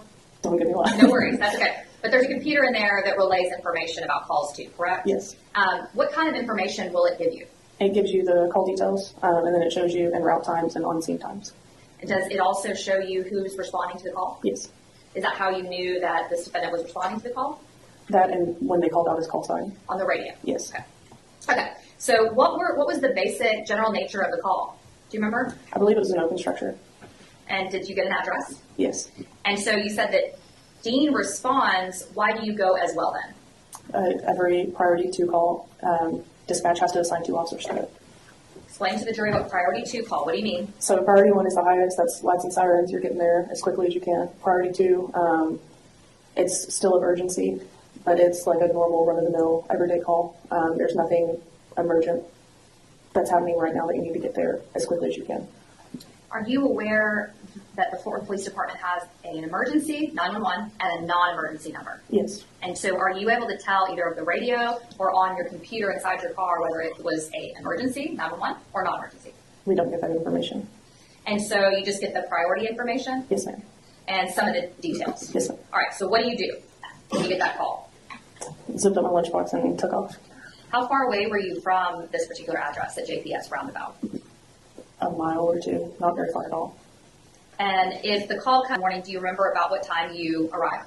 Just a couple moments later. It doesn't take very long to get there. Did you get there to the house first, or did... I did. Okay. When you get there, where do you park? I parked facing southbound on Mississippi. Okay. And so now showing you what's already been admitted as State's Exhibit 10 here, and then State's Exhibit 11. Are you able to show us on State's Exhibit 11 where you're parked? I believe that's my patrol car right there. Okay. And it looks like there is only... That's the corner, kitty corner to the mosque, I in State's believe. Exhibit 11, but going back here... So she came State's to the wrong Exhibit address 10, first. Are there multiple patrol cars in State's Exhibit 10? Yes. Okay. Or she parked And down the road so first. if we're looking at State's Exhibit 10, and this is Mississippi, running this direction, East Allen, running east and west, are we able to see your patrol car in State's Exhibit 10? Yes. Okay. Can you show me, Matt, the witness? Yes, ma'am. Can you show me which one your car is in State's Exhibit 10? Which one's the... It would be that car right there, I believe. And so you're pointing which direction? Her car's right in the center of the And picture. are you able to see in either State's Exhibit 10 or State's Exhibit 11 where the defendant is parked? Do we actually see his car in those exhibits? Not to my knowledge, no, ma'am. So looking here in State's Exhibit 11, we can't see any of the patrol cars, correct? No, ma'am. Can you show me, though, using this laser, where he pulled in? Did he come in front of you, behind you, or somewhere else? It'd be like right in this area. Okay, so kind of on that, I guess, corner or catty corner? I believe, yes, ma'am. Tell me the address again of that. Is that a residence or a business? It's a residence. It's the Aaron Dean trial, Bullish. Bullish. A police So when officer you who guys shot a get out woman there, you in said her own you get home there through the first, window. He parks kind of catty corner behind you at least. Yes, ma'am. What do y'all do? We get out of our patrol cars and we walk to that first house. And it ended up being the wrong house? Yes, ma'am. How do you know that? By the numbers on the front of the house. And the door was closed. And the door was closed. So the call is They're looking doors for an open. open door. You walk up, doors closed, and the numbers are not matching. Yes, sir. So what do you do? I believe we went back to the car and checked. We either checked on the MDC or we radioed out asking what the numbers were. So when you say we, do you guys talk about that and you both do it? You just kind of know to do it? How's that work? I can't remember if we talked about it, but I mean, it's just commonplace. Do you remember whether or not you both went to your separate patrol cars to check, or? No, ma'am, I don't. Don't remember. All right. Regardless, you figure out wrong house. Yes, sir. So where do you go? We walk across the crosswalk here and then up, like catty corner to corner across the street. All right. So let's go over State's Exhibit 9. And may I push what's Yes, ma'am. You show me the route that you take from that address that was wrong. Aaron Dean's I head is believe right that where we her walked, car is located. like, So right through this the laser way. starts at his Just, like, head. diagonally across. And when you go diagonally across, so you would have been passing just right in front of this building. Yes. Once you get over here to the street, and then some go in this direction before you approach her house. Yes, ma'am. All right. Do you have your flashlights out? I don't recall at that time. Do you remember whether it was a pretty lit area or a dark area? It's darker in that area. And when you go to approach the house, I'll show you, leave. Let's go back for just a second. When you approach the house in State's Exhibit 5, you said you kind of walked in front of it. Did you notice whether or not there was a fence between those two buildings No, that night? no, ma'am. So you go up to the front door of State's Exhibit 5, that house, and what do you do? Walking up, you can see that the front porch light was on and that the white door on the inside was open on both sides. And then we just looked. When you first got out and went to that wrong house, do you remember whether or not you had unholstered your gun? I had not. When you went back and confirmed the address before you started walking across the street, once you knew which address it was, did you unholster your gun? No, ma'am. At what point did you unholster your gun, if at all, when you were walking up to Tatiana's house? We did. Okay, this part's important because there is a brief frame in the body cam footage where Officer Dean turns right after shooting. He turns and you see Officer Darch behind him, and she has her gun out at her side, down at her side. So at some point she did draw her firearm. That's sort of what they're getting at, is when that happened. When I say unholster, tell us what that means. It means breaking the security and breaking it all the way out. Bringing your gun all the way out. Do you remember if you ever took your gun out and unholstered it throughout the entire call? Through the entire call, I believe that I did when we were clearing the backyard, and then I believe I had it out in the house until we got into the room. I'm not for certain. That's okay. And when you say the term clearing, what does that mean to you? Just making sure that there are no other occupants, other threats in the house. Why do you unholster or take your gun out when you are clearing an area? In case you're met with a threat. When you have your gun out, do you have your finger on the trigger? No. Why not? Officer safety. Is that something that you were trained in the academy about? Yes, trigger discipline. So when you are clearing areas, whether that be a house, a field, a car, you have your gun out, pointed in front of you, I'm assuming? You have it down in the stool position, or you can have it pointed depending on what you're doing. When you have it down or pointed, do you have your gun on the trigger? Do you have your finger on the trigger? No. So you approach the front. You said the front and the side door, the doors were open, and we can actually see they're calling a storm door, kind of a storm or screen door. Did those appear to be closed? Those were. So when you are driving out to 1203 East Allen and hearing that it's an open structure, what thoughts are in your mind, if any? I honestly can't tell you what I was thinking that day. Other open structures, you go to burglary, thinking what you're going to encounter on the call. Are you thinking to yourself, east side, high crime area? Or are you just thinking, I just got done eating, I'm going to go to this call? I just got done eating and going to this call. All right. Okay, Jim, you bring up an interesting point. I'm going to pause just for a second. We'll continue here. That they're trained like video games. I've played these video games, and I'm not talking Call of Duty. I'm talking in a police range where we're shooting live ammunition at a screen with lasers that triangulate the path of the bullet and then interact. And the video game responds appropriately based on where the bullet went. So basically, the bullets are like a mouse click on the game. and people either continue to move forward or move about the screen. They are intense. My hands were sweating. It was just, my heart was racing in this scenario where I'm looking at a video game and shooting. It is a game type scenario, but it has very real results that affect you as if you were there. So very interesting on the training. If you ever get a chance to do that, I highly recommend it. A live fire police training with a video scenario. You show up, and when you're walking up to the house and you see those two doors, the front and the side door that are open, storm door shut, what do you think? When I see the inside, or Just when you're walking up and you see those doors open. that it's odd for it to be open that time of night. They gave the address a couple times, And Richard. do you and the defendant talk about anything as you're walking up? I don't remember if we did. And so you look inside, what do you see? The cabinets are standing wide open. Things just thrown about. It looked like the house had been burglarized from the living room, kitchen area. That's important.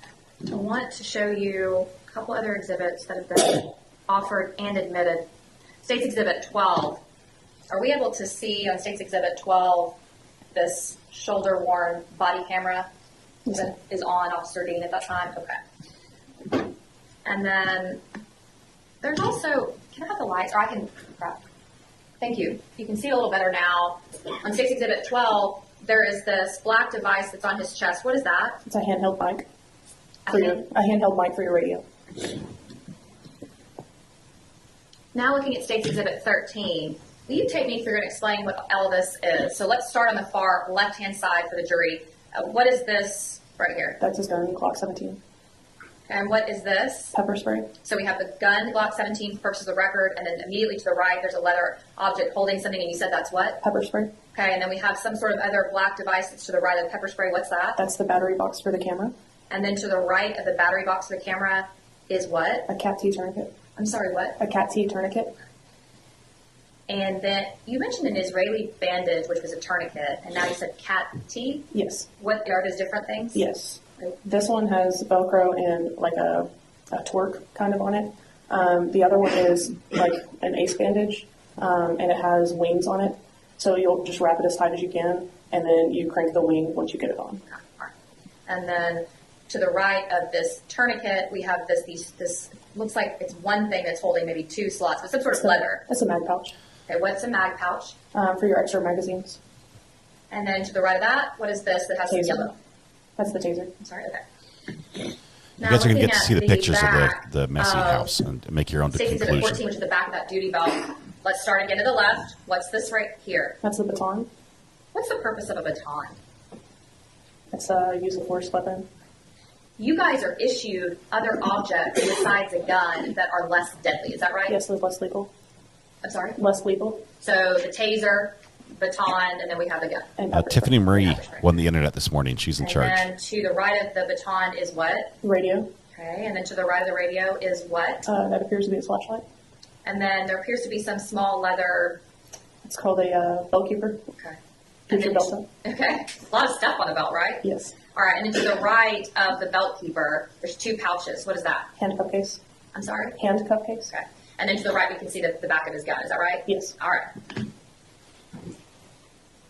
Now, State's Exhibit 15, defendant's gun. And I want to compare that to State's Exhibit 19, your gun. Can you tell me what additional items are on defendant's gun, State's Exhibit 15, that are not on yours? He's got a weapon-mounted streamlight. So let's start with, you said Glock 17. Is that the type of gun this is? Yes. Is that the type of gun that you have? Yes. Is that the type of gun that you're wearing on your hip right now? Yes. And how many, for those of us that are not as proficient in firearms, guns have magazines that hold unfired bullets or cartridges, is that right? Yes, ma'am. Do you know how many the Glock 17 magazine holds? 17. Is yours fully loaded right now? Yes, ma'am. You have one in the chamber? Yes, ma'am. Is that how y'all are trained to keep your weapon? Yes, ma'am. So you said on State's Exhibit 15 there's this additional, what did you call it? Weapon-mounted light. Weapon-mounted light. What is the purpose of having a weapon-mounted light? So you don't have to tie up your other hand with a flashlight. But you don't have one. No. Why not? I'm cheap. Okay. Are they expensive? Yes. Okay. Now, They're very nice the holster flashlights, that but they you are have expensive. on your person, May I approach the witness? Yes, ma'am. Can you stand up for me, please? The holster that your Glock 17 fits in, is that issued by the Fort Worth Police Department? Yes, ma'am. So when you start as a patrol officer, or really any officer, you're going to be given the gun and the holster. You're given your entire kit. Yes, ma'am. All of this. Let me just say, this makes me uncomfortable. As someone who carries a firearm, different scenarios, I don't let other people reach for my gun. And so seeing this, I cringed immediately. Even though in this setting, you know, it's like safe. She's not going to like try to grab the gun. I would not let people reach for that. And I don't know, maybe you guys feel differently, but interesting. Okay. Now, what about if you've got that light that's affixed that's going to be too big for the holster? Yes, ma'am. So, You get a holster. do you get that issued from the Fort Worth Police Department? I'm not sure. I haven't gone through those. Okay. You don't have one, so you don't need to do that. Okay. So as far as department issued, that is what is given to you guys. Yes, ma'am. Thank you, MC. All right. So we said that you guys were approaching the house, and when you look inside, you said it looked, I don't want to use different words than you tell me the words that you used to describe this house. It looked like it had just been burglarized. Okay. So State's Exhibit 24, we're walking up to 1203 East Allen. And now at this point, there's crime scene tape there. That was not there. So there was the 1203, I think it was East Allen. Is that the address, Richard? Is that the one you were looking for? All right. And you can see now that the storm door is a bit open. Obviously, other people have been in and out of this house. Was that door completely flush and closed? Yes, ma'am, as I recall. Now, I see, if you can see it, there's a little yellow, what appears to be a cord. Do you see that? Yes, ma'am. Was that there that night? I believe so. I don't know for sure, though. Okay. Now, continuing on, State Exhibit 25. You said it was, I guess, messy or tossed. It appeared to be burglarized. Is that Yes, right? ma'am. And so is there a difference between a messy house and a ransacked or burglarized house? Yes, ma'am. Tell us the difference in your experience. In my experience, a messy house is going to be what we all know as mess, you know, things thrown everywhere. A burglarized house is going to have the open drawers where it looks like it has just been methodically gone through. There's going to be things in places that there shouldn't be, you know. And State's Exhibit 26, you can see these, looks like to me, these 1, 2, maybe 3 cabinets, doors that are open. Yes, ma'am. Okay. And then State's Exhibit 27, now we're just looking back towards the front of the Tatiana's house. Now you can kind of see that front door, that side door a little better, is that right? Yes, ma'am. And so you described the inside of her living room as being ransacked, or at least looked like it had been burglarized, is that right? Yes, ma'am. Okay. Do you have any kids? I don't. Okay, I don't either. But obviously you know now that there was an 8-year-old that was living there. Yes, ma'am. Right, okay. Okay, so regardless, you didn't know that then. You look in the front. What do you see? I mean, we saw the cabinets open. There were things thrown out of the drawers. It looked like someone had methodically gone through that house looking for something. Did it look like that? Yes, ma'am. Okay. And then, do you hear anything? No, ma'am, not that I recall. Are the lights on or off inside of the house? In the main living room, they were on. So in this part, they were on. So basically, 26, the living room, the lights are on. Down that hallway, there's a light on that wasn't on during the time. Okay, that was off. Yes, ma'am. So you said you don't remember hearing anything. After looking through the front door, where do y'all go? Okay, so just to pause there, DMB, she thinks that is ransacked. You've got to think in their mindset, they're responding to a call that comes in coded almost identical to a burglary in progress, right? A silent alarm type call. So they're responding to this home that's open 2 o'clock in the morning, and they look in and they see this open. So yeah, they did the math in their head, and it looked ransacked. Somebody else walking into that house during the middle of the day in a different scenario or a different set of facts that led them to that might not come to that same conclusion. We went around the side of the house. When we did that, we were clearing the cars just to make sure that there was no one in the cars ready to escape or ambush us as we walked up. Do you remember when you were given the call to tell information? Were you given any information about the cars? I don't remember the call screen. If you have it, I can read it. Sure, absolutely. Mayor, first witness. Yes, ma'am. This was a bad scenario. It put them in a bad situation. Everyone was in a bad situation, and I don't think anyone's to blame until a decision's made, and it's a difficult decision for the jury that they'll have to make here.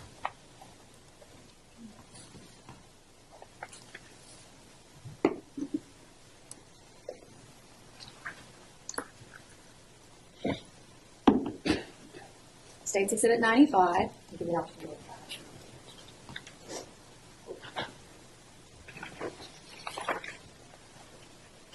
at it. So this is a little different than what we're actually seeing in our car. It's got, all of the other officers that were involved that wasn't on our call screen, so it would just be like. And so just for purposes of the record, on State's Exhibit 95, there are multiple pages. And you just made a gesture at the top of the second page that the information you guys are given is more just kind of at the top, I would say maybe the top third, maybe top fourth of that page. Yes, ma'am. It'd be like 30. Until where it says Baker 310 dispatch.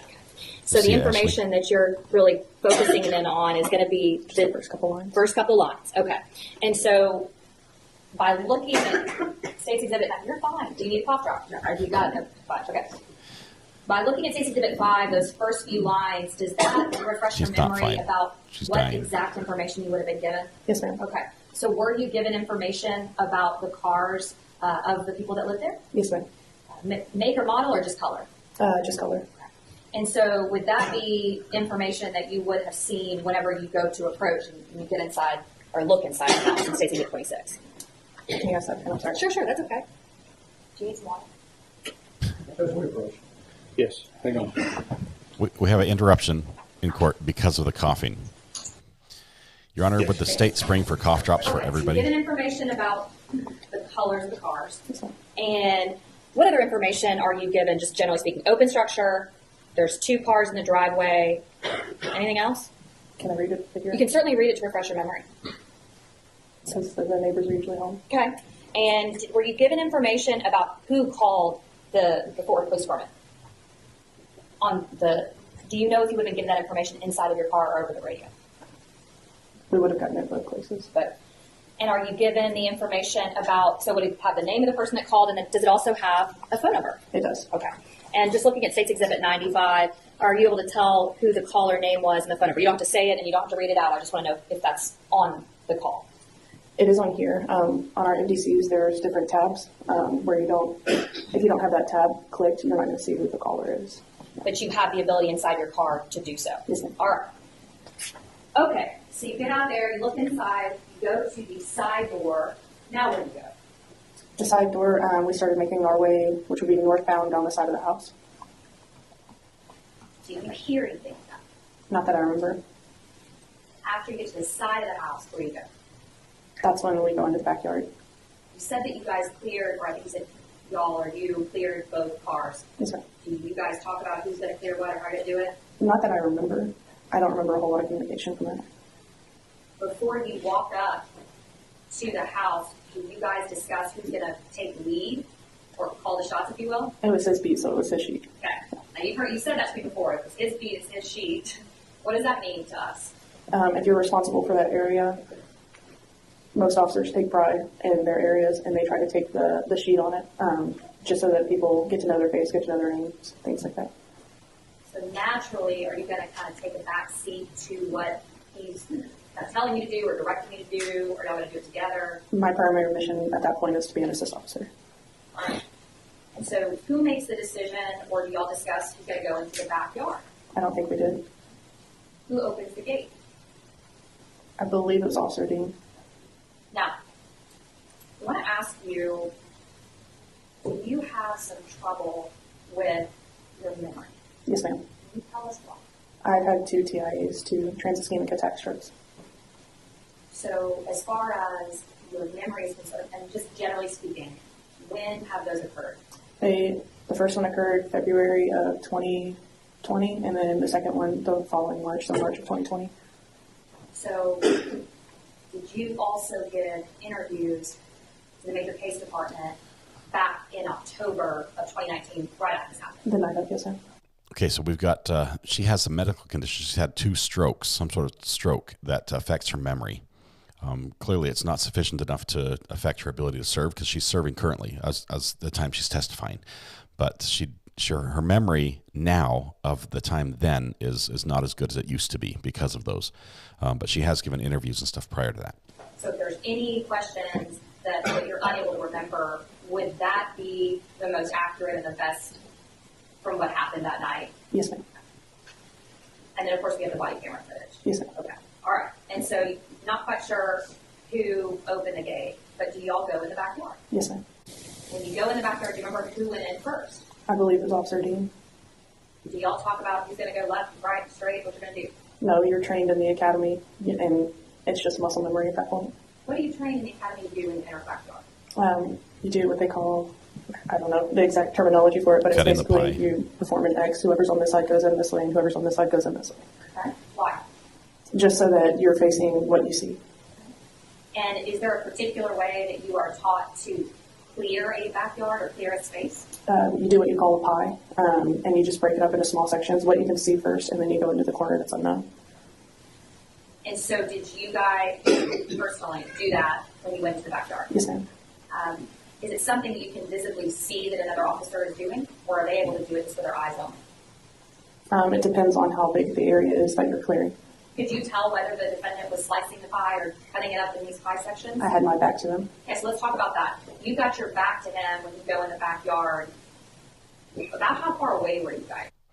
Okay, let me answer this question really quickly. Closed captioning can be turned on, but I have to turn a delay on so that I can't respond. It's like a 15 or 20 second respond to your questions, and it makes chat very difficult because it stretches out conversations and responses very fast. So I could turn it on, but I have to do that before I start the stream. I can do that on a future one if you'd like. We were very close. Were the backs of you, were y'all touching? If we weren't, we were close. I know that. Very close. Yes, ma'am. And which direction is he facing? He would be facing southbound, which would be toward the house, and I was facing northbound toward the backyard. And when y'all get in the backyard, so you're actually looking at, I guess, the fence. Yes, ma'am. Okay. And so after you get back there, you're back to back. He's looking at the house. You're looking away. What's the next thing that happens? I'm clearing the backyard. As I get a quarter halfway into it, I hear him start giving out commands, so I drop my gun into the sole position, and I go to turn around, and about halfway through my turn is when I hear a shot ring out, and I turn around, and that's when I can see her. So when did you pull out your Glock 17?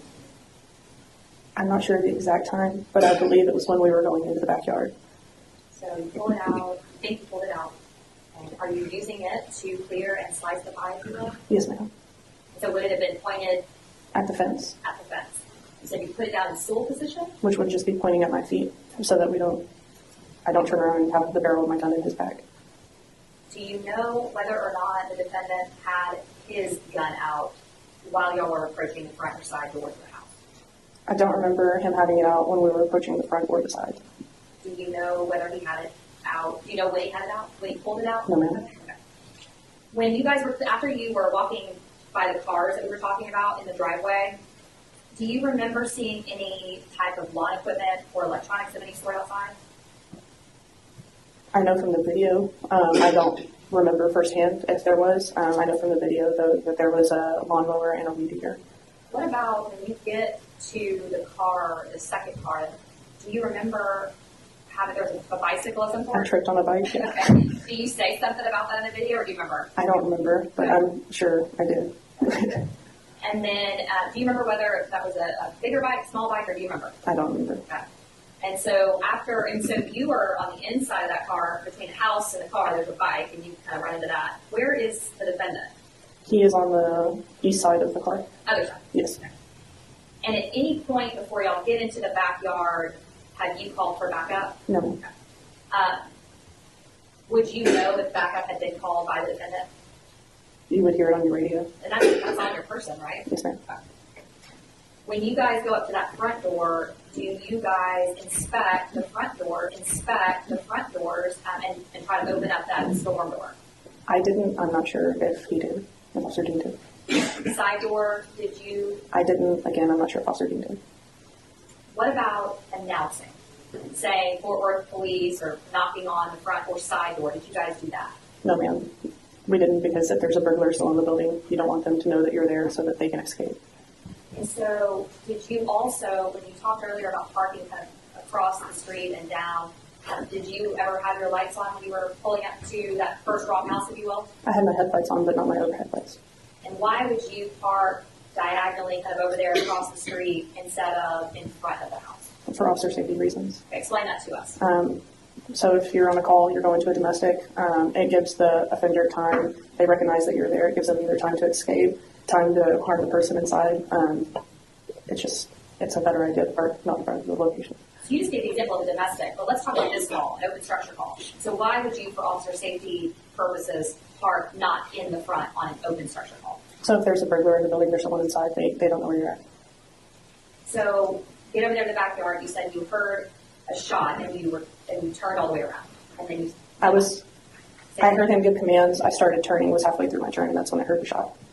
Do you remember exactly what words he used in his commands? No, ma'am. You said, so once you turn around, are you now facing what? The window. What do you see? I see Officer Dean. I'm looking just over, I guess that would be his right shoulder, and I can see her facing the window.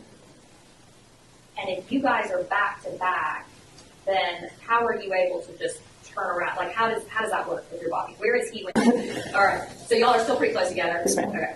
So the shot is fired. You said you see That her cut was over on the his, feed. I I believe don't it know was what his was right in there.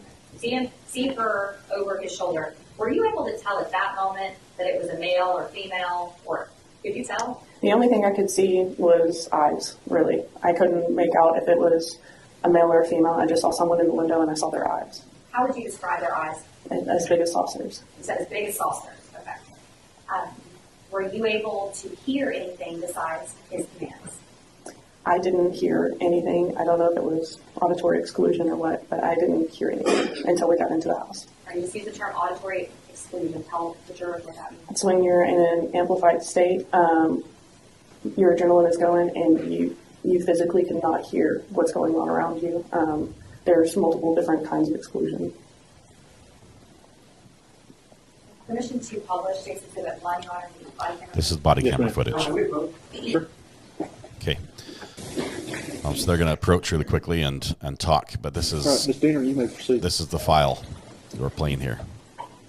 I'll warn you, I've edited this so that I don't get banned on YouTube.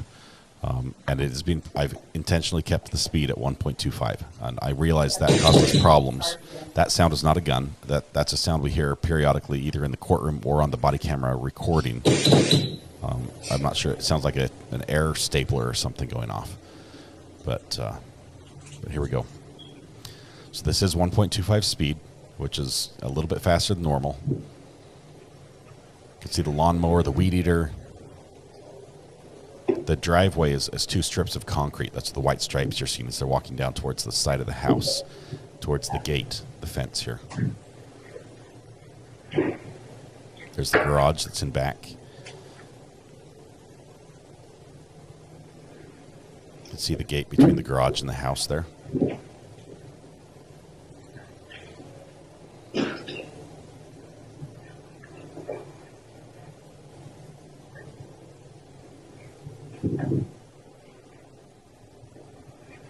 There's the air conditioner, and here we go. Ready?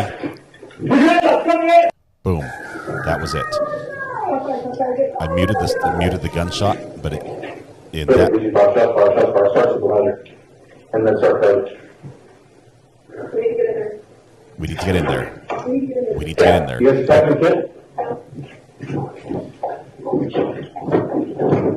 So they're now running around to the front of the house to go in the door, or to check the front door. It's open. Hands up! Come here in! Come here in! Come here in! Hands up! Come here in! I'll warn you, this is graphic. Hands up!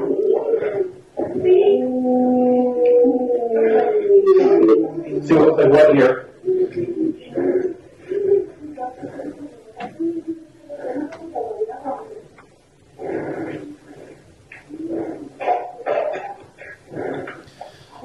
Okay, so he shot her through the window. Yes. Yeah, I'm good.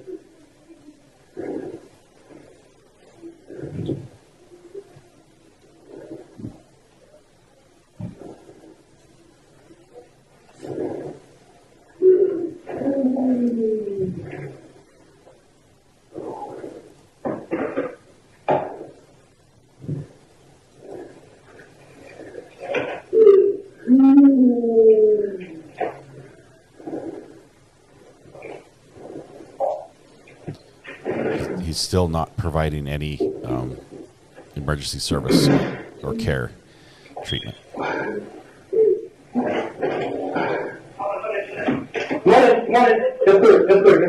Now he's putting an Afghan on her and applying direct pressure to the wound. There's a weapon on there. I'm not clear yet. Yeah, one got shot in the chest.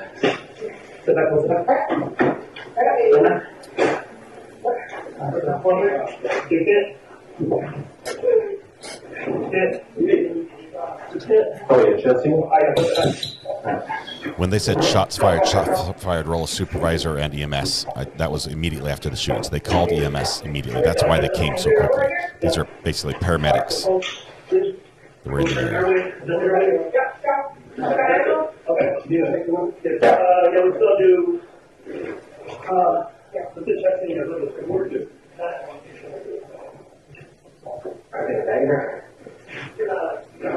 Hold up again. Oh, that's good. Yeah. Watch this. Shut off the laser. He's holding the gun, the firearm, trying to shut off the laser, which is still turned on. Gives it to the other officer. They walk out, and he has muted his audio as they walk out into the kitchen with another officer facing away.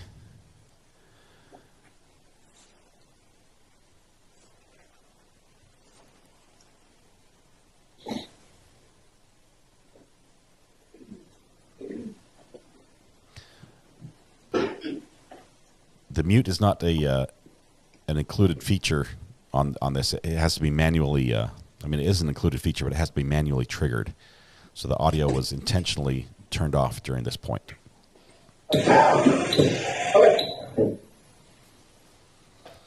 And then he's told to go sit in a car. I'm going to ask you some questions about what we just saw at State's Exhibit 1, and if we need to go back and rewatch it, that is fine. Okay?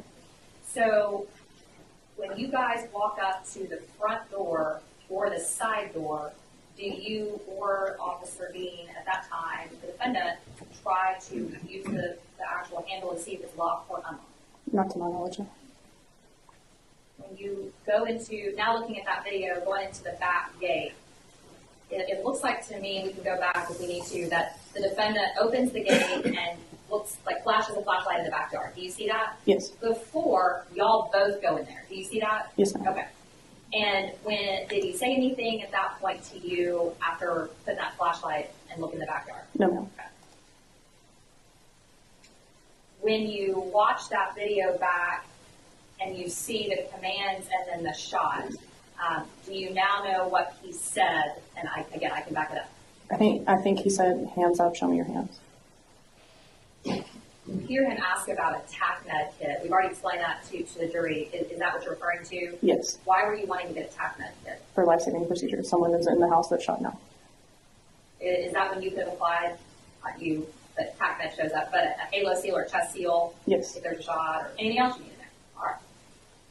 So y'all go around and go into the front, and then you go inside, and I hear your voice before his making some announcements of some sort. Yes, ma'am. You remember what you said? From the video, I said, "Hands up." Yeah. And why are you saying hands up? I can't tell you exactly why I said hands up. I don't know if I was in a heightened state of adrenaline, and that's the last thing I heard, so I said it too. But I wanted to announce that we were coming in the house. And why would you want to announce that you're coming into the house? So anyone else that's in the house knows that we're coming in. When we see you guys, well, specifically, we can see the defendant going and pointing into some of those other rooms before we actually go to that back bedroom. What is that called, and why is he doing it? It's clearing, and he's doing it to make sure that there is no one hiding with a gun, waiting in a room to shoot us or to get one of us, Get back into that bedroom. What is your priority when you get back there? What do you do? As soon as I came through the door, I heard the baby, and that became my sole focus. What did you do with the child? I got him to come to me. We went down the hallway. I remembered that it was cold outside because I had my jacket on, and there was a blanket on the back of the couch. So I wrapped him up and I went and stood on the curb with him so that he didn't have to see what was going on in there. So whatever happened inside the room after you took him outside, you don't know. No, Was the child you're talking to, Zion Carr, you know his name now, was he emotional? yes, ma'am. And we can hear him on video. Yes, ma'am. And so how long did you wait out there? Do you remember? It felt like 30 minutes, but I know it was not long. By the time that we see the defendant's body camera come out to the front, we already see some police personnel that's already there. Is that right? Do you recognize anybody on that video? Yes, ma'am. I recognize all of them. I work very closely with them. Okay, who are they? Tell me their names. Officer Vitek, Officer Cotton, Officer Fuller, Officer Gilbert, and then Sergeant Horner at the door, and then Officer Hoffman in the room. Okay, and VTech and Cotton, were they part of the TACNUD team, those first two officers at the scene, or do you know? They're not. They're assigned to Baker Division as well. And the first few officers that we see that come into the room and tell the defendant to get back, who are they? Who's that? That's Officer Cotton and Officer Vitek. Did they then perform some type of life-saving measure? They did. Were you able to perform any life-saving measures on Tatiana? I was not. Your focus was on that little boy. Yes, ma'am. From what we see in the video on State's Exhibit 1, did the defendant perform any CPR life-saving No. measures? Okay. VTech and Cotton show up, they do. When you're still there at the scene, I didn't have it marked, but I know it was in the last maybe minute or so, maybe 2 minutes of the video, the sound goes off. Yes, ma'am. Do you know why? That would be muting your body cam. Do you know why he would have muted his body cam? No, ma'am. Do you know whether he did that on his own or maybe somebody told him to do that? I'm not sure. You don't know. Yeah. And you go to, when you're outside, does another officer come and relieve you, or where do you go after you're out there with Zion? I'm outside with Zion standing on the curb, and Officer Ray pulls up, and we get him into the back of a patrol car and turn the heat on just because it was so cold outside. And then where do you go? I went back in through the front door to see if there was anything I could do to help. And was there? No. So where do you go? What do you do? I was still by the front door, and that's when Sergeant Horner told me to go find a car and sit in it, and Officer Hoffman was assigned to sit with me. And how long do you think you were in that car, just sitting there? A couple hours. And do you talk about what has happened? No, ma'am. Talk about other things? Yes, ma'am. When does your cleat attorney, Terry Daffron, when does she show up?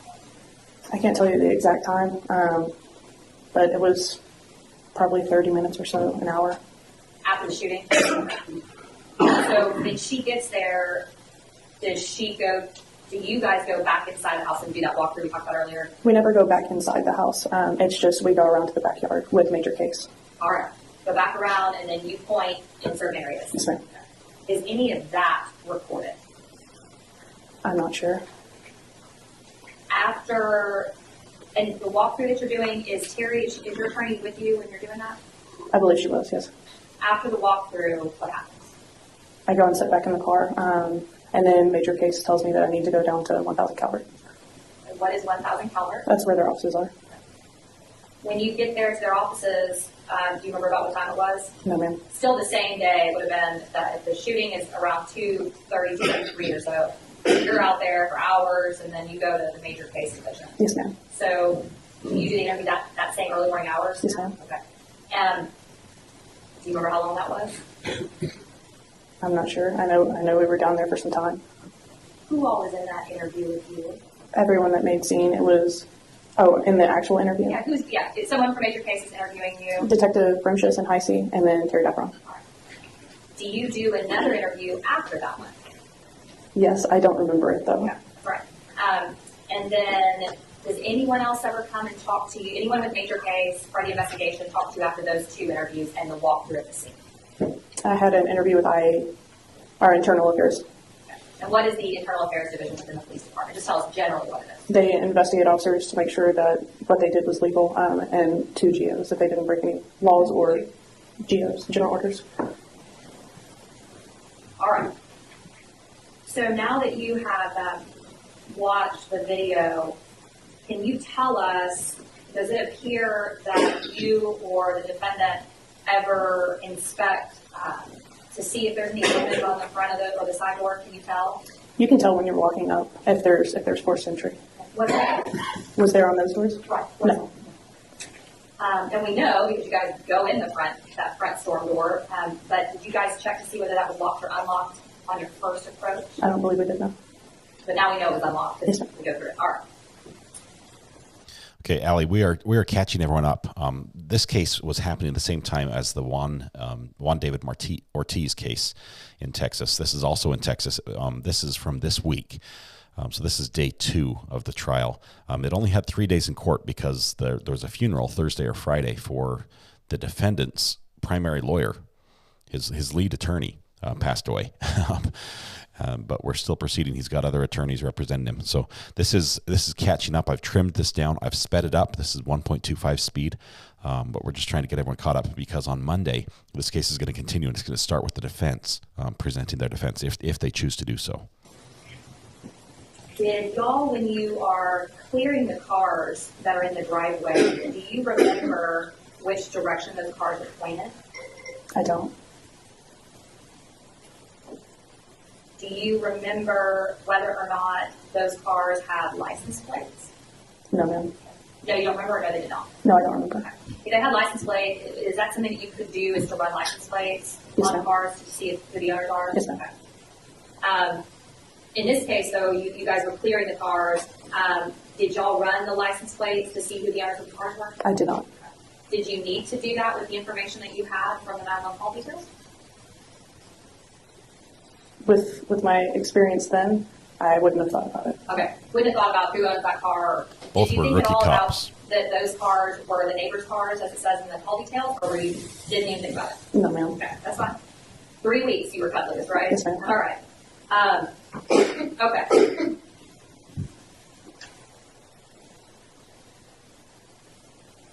Did you ever see a Tatiana's gun? No, ma'am. I saw her face. That burned in your memory? Yes, ma'am. Did you ever hear the defendant say, yeah? No, ma'am. And y'all were leading the back of the back of the house. I'm not getting that attack med kit. We hear y'all calling stuff in, calling medical personnel, notifying SART, all that's happening. Fort Worth Police Department, lots of folks, right? Yes, ma'am. Chief of Police was out there, is that right? Yes, ma'am. Okay. At any point from the time that you're in the backyard and you go to the side, all the way to the front, does the defendant tell you gun? Not to my knowledge. She had a gun. What about as you guys run inside that house? Does he ever warn you that she has a gun? Not that I can remember, no. Now, when you come out of the house and when officer, did you say which officer it was that showed up to kind of relieve you with Zion? Officer Ray. Officer Ray. And when you come out of the house and he finally relieves you and gets Zion back of his car, I have a minute to think. What's going through your mind? That there's someone down inside the house.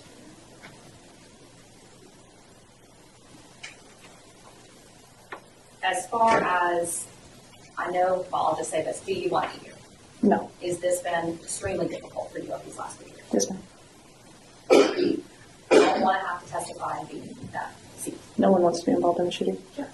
And nobody really likes to testify either. No, ma'am.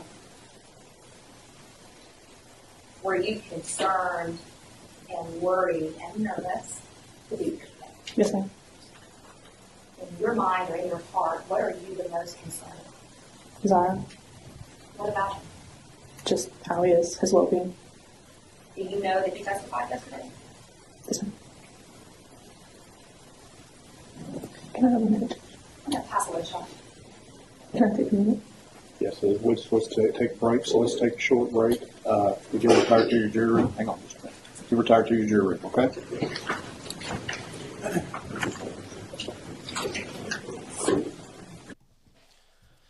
Wow. Okay. So she gets emotional there at the end. She's like, my concern is with Zion. She was the one that when they went to the room and found the aunt on the floor. She saw the first thing she saw was Zion on the bed, hysterical. He had just watched his aunt get shot and fall to the ground, and she gets him out of there. She's like, "Here, come here, come with me, come in." He's out of the room. You don't need to see this. You don't need to hear her dying. Basically, wraps him in a blanket from the front room, takes him out to the front door, and stands on the curb, just trying to be with him. And eventually gets him in a police car where he's given a shirt, the shirt he was wearing in the interview, that police shirt from the officer, and you can tell even now she's worried about Zion. Just amazing.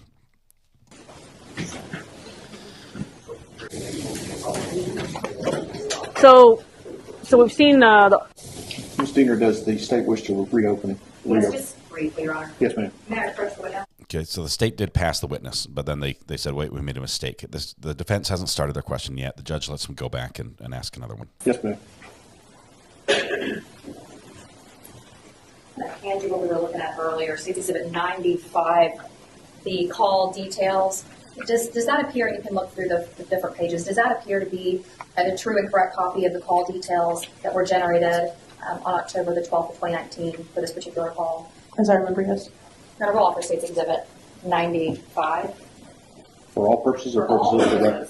Objection, hearsay. For all purposes, objection sustained. And for the purposes of the record, we're going to offer it as well. And just for, and I can change it and re-offer it later, maybe in 95A, but at the very, very top of page 2, just the first.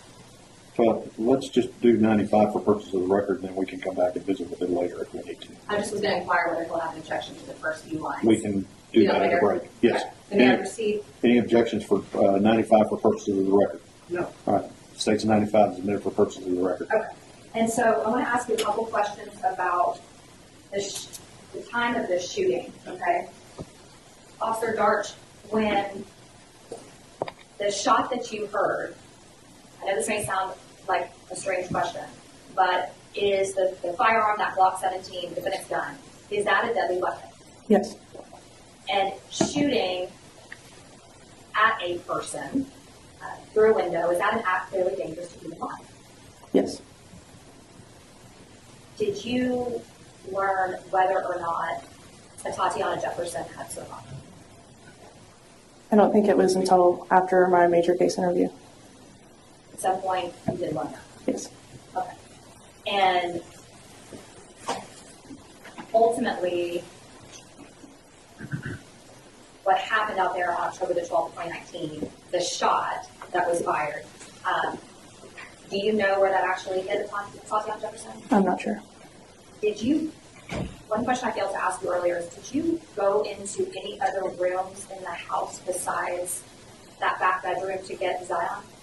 Or did you go to any other bedrooms or bathrooms? When I was clearing, I went into a few rooms just to make sure that there was no one in there, and then I was met with a big dog that was running at me, so I put him into a bathroom. And would you agree with me that a gunshot wound to the chest is serious bodily injury? Yes.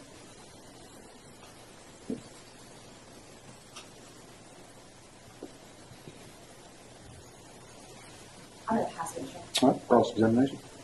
Carol, would it surprise you that DTEC and Darts were EMT paramedics at the time? I was not a paramedic. I'm sorry. Were DTEC and Cotton? Paramedics? Yeah. Not to my knowledge. They were. They're the ones that started attending to Miss Jefferson first. You recall that? Yes. And they moved Aaron out of the way. You've seen the video. Yes. Aaron had started with an Afghan right there. Yes. At some point, correct? Yes. On direct, you mentioned the word auditory exclusions. Yes. Is one of the events that takes place with the human psyche or body under a traumatic event, like a police shooting, correct? Yes. Are you trained on some of the events that take place in critical incidents? Yes. What happens to your vision during a critical incident? You get tunnel vision, What's that mean? where everything around you just encloses and your primary focus is what's in front of you. No, she's not the officer who was shot. As part of your training that the state went through for a significant amount of time, did you review critical incidents of other officers both in Fort Worth and around the country? Yes. Part of your training? Yes, sir. Did you learn that your tunnel vision focuses usually on the threat that's going to harm the officer? Yes. What harms an officer usually on a person? I got hands. Where's the gun held on a person? Hands.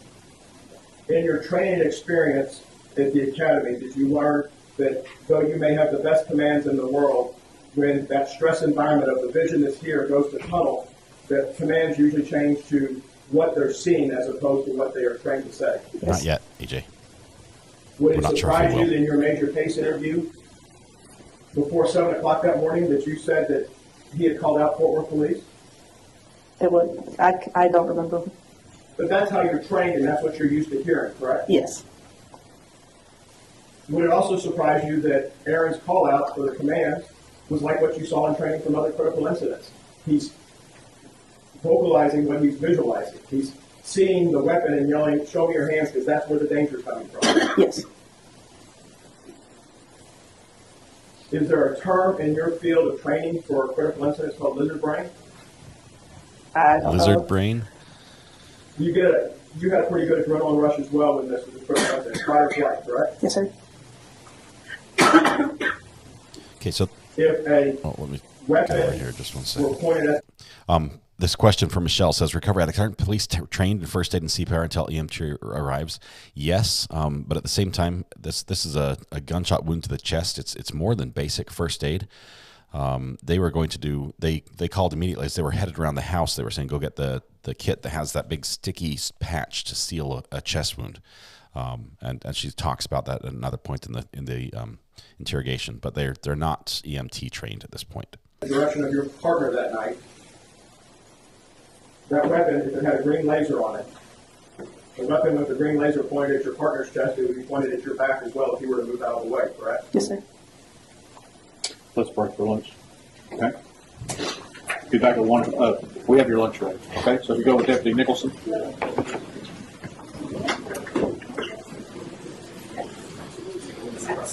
Okay, so let me let's go here and turn mini-me off so you don't get me twice. One of me is enough, right? This is where I want to break right now. This does not cover everything. This does not cover all of Officer Darch's testimony. There's additional testimony. There's other testimony from expert witnesses that took place this past week on Wednesday.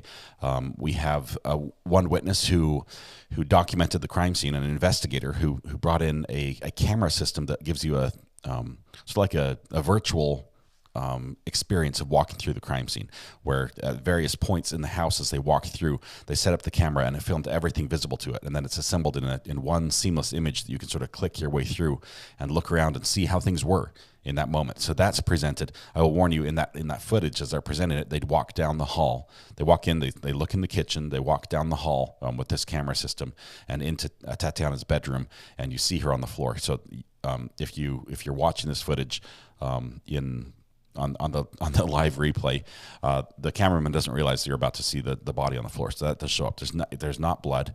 She's lying face down, so it's not a gory scene, but just a heads up if you do choose to go watch that. You see that you're going to hear some other expert witnesses as well. I believe they heard from the neighbor across the street who testified about his experience and why he called initially, thinking something was wrong across the street. All of that. But this, I think what you've seen so far gives you a good idea with what we're dealing with. A very tough situation for the jury. And it's really just a decision of how they have to come down to decide if what happened in that brief 1 second period in that body cam footage was obeying the law or not, whether it was a lawful use of self-defense or protecting his partner, as the case may be, because both the defenses have been raised, or if he fired without justifiable cause and committed murder, and should be held accountable. So that's where it is. It's going to be in the hands of the jury, and it's going to boil down to that. Everything else is just other information. I think we have enough information from Zion. Especially from his interview that night, where he hadn't had any coaching, where no one had talked to him about the actual shooting, that he gave us an account that says that she raised her gun and had pointed it at the officer out the window. I don't know, but I wouldn't fault either one of them at the point that brought them to face. I think the police were doing what they were trained to do, what's in their protocol to do. How they're supposed to respond, and just you do have a rookie cop that's anxious. They're in a high crime neighborhood, and maybe experience would have been better in this situation for sure. And just he's confronted almost very close to him, proximity wise. They were only a couple feet apart, separated by a window, but just a couple feet apart. He turns and you'll see if you choose to go watch the body camera footage unedited, then you'll see that it's very quick. I mean, it is about a second from when he turns, sees movement, says, put up your hands, show me your hands type thing, and shoots. It's so fast. And watch it, record it. If you have the ability, I do. I've recorded it and watched it frame by frame and stepped through every single frame of that. I can't make out the laser. I can't see the laser. Maybe the officer was able to, or maybe his vantage point was able to see the laser in the room, not necessarily coming out, or maybe because of his flashlight, we see the reflection of his light, but the laser, because it's a laser and it's not a diffused light like the rest, was coming through, and the officer saw it on his own chest. Maybe he saw that first. We don't know, and we might hear that from him if he chooses to take the stand. But that's it. So here's what we're going to do. First of all, if you're new here, I know we've got a few new people here. Please give me a subscribe. If you like what you're hearing here, if you like the analysis, if you see how friendly this group is and want to be a part of this on a regular basis, give me a subscribe and ring that bell, because we do this every day. We follow true crime court cases as they happen and discuss them and analyze and do all that. And I typically like to bring you multiple different feeds and different angles and different perspectives, as well as additional court documents, when they're available as well. So I try to give you the most in-depth view and behind-the-scenes look available, and we do that every day. We've got a great group. Yes, please join us. We have cookies, says Miss Chris, and we share. Can we watch the body camera quickly, Charlie? My concern is the terms of service for YouTube specifically say that if I show that, I can have my account banned. That's why I did blur the image. I put what's called the Gaussian blur on the video. I played it at faster speed, which we did for all of that today. I also edited out the gunshot sound itself, so you didn't hear that. So I tried to take the traumatic part out of that, which I realize is the pertinent part. I realize I have to do that, but I'm sort of between a rock and a hard place with YouTube. I did not cut out the picture of the body. You can see that a couple times. You can see it on the screen next to the defense, on the defense table. That's one of the images on their table at one point, because there's no gore. It basically looks like someone's sleeping on the floor, but that's in there. So there is other video that has that, and it sort of catches the cameraman by surprise, and so he pans away quickly. But it's available out there. Do you have a link of footage from the other site? Let me tell you where. Let's see. Go to here. Let me pull this up. I'm gonna pull up a freeze frame from a channel that has this. Switch her to channel 2. This is the name you see on screen right there. That name is the video name that will give this to you. This is from Fox 4, Dallas Fort Worth. Let's see. Let me turn off that. So the channel is Fox 4 News. Can you see that here? Fox 4 News, Dallas Fort Worth. If you go to their channel and look at this, they have a feed that they carried from the courtroom that has, it does include the unedited body cam footage, and so you can watch that. I just, with me, I want this to be my living. I want to do this for a living. I want to do this every single day, and I can't risk YouTube hitting me with the ban hammer and shutting down everything we've built over the last couple of months. Because of that, I had to make the tough decision to edit that out. And I do apologize. I realize that if I were you, that's what I'd want to look at. That's obviously what the jury has to look at to make a decision. But that's where you can find that. I would encourage you, if you are okay with looking at that, it might be traumatic, so I wouldn't send you there if you don't feel comfortable doing that. But if you do, look it up and watch it. Bring back your observations with your conclusions, and we'll talk about it, especially Monday, because we pick up with the defense on Monday in this trial. What do you think about all the drama about the coaching? What do you think about Lee Merritt, the civil attorney, and his involvement? He's openly in court. The defense has basically said he's the one that's sort of been, the defense, I don't think we spelled this out, but the defense says, we've seen Lee Merritt on the news giving a story to the media saying that he sat down and talked about this with Zion. Okay, Zion's testified that he hasn't talked even to his mom about it, which I don't believe. I don't believe that's true from Zion. I believe that some of the things he said today were inaccuracies. It may be because he's so young, he might have been hearing this story over and over from family members, or at least their perception of the story, and that has sort of become his truth. So I don't think he necessarily is consciously lying as he's up there on the stand. I don't think he's maliciously up there trying to sway things, but when you're young, you're impressionable, and if you hear something happen over and over from people you trust, so you sort of say, yeah, maybe that's what it was, and that's what happened. So I think that might be some of what's happening there. Debbie says, thank you. That would be a trigger for me. If you show the body, would you say trigger warning? We try not to show those pictures, but a lot of Debbie, as you know, we're following this we're seeing it for the first time as it happens. I won't say we're seeing it live because the feed we watch is delayed slightly. Is usually delayed by at least a few seconds, if not a minute or more. So we're not like the latest and greatest the first time it's ever been viewed. But we don't have warning ahead of time. So we try to let you know. It gave him grounds for appeal. The coaching of the witness, yeah, crazy. Kid lied intentionally or not. Azimuth, I think he did lie, but the judge didn't like. I mean, they're not going to get him for perjury, right? He's a kid, right? We expect kids to not remember things accurately. It's stressful. He's going to say he might not even understand the question properly. I mean, you put yourself in his mind. He might be thinking of something differently and answering a question that he thought he heard. But I gave him quite a bit of leeway on that front.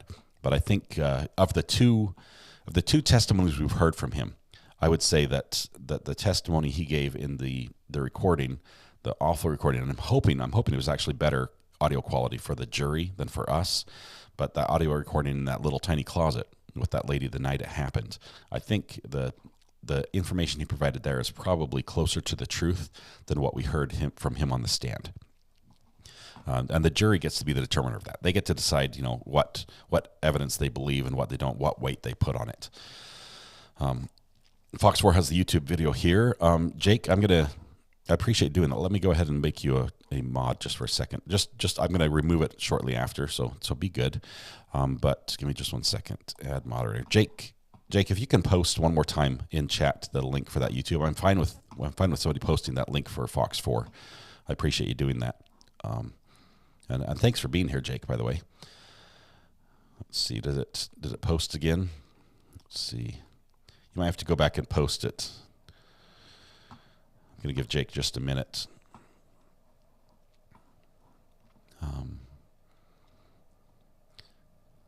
Where are you at, Jake? Did we lose you? Or did Jake might have clicked on the link. He might be watching it right now. If that's the case, do any of my mods have the link they can readily post, or maybe I can do it? It's on a different system, so copy and pasting for me is a little difficult here. Let's see. I question using the kid as a witness. Azimuth, he was the only witness other than the officers outside. We've got 2 people outside and 2 people inside, and one of the people inside is dead. I think they had to use him. I think they had to, but it is hard to watch. Did we lose Jake already? Is he all watching that video feed? Okay, if he pops back up, post the link, that's fine by me. Or if one of the other mods has the link to the Fox 4 video with the body cam footage, that's fine.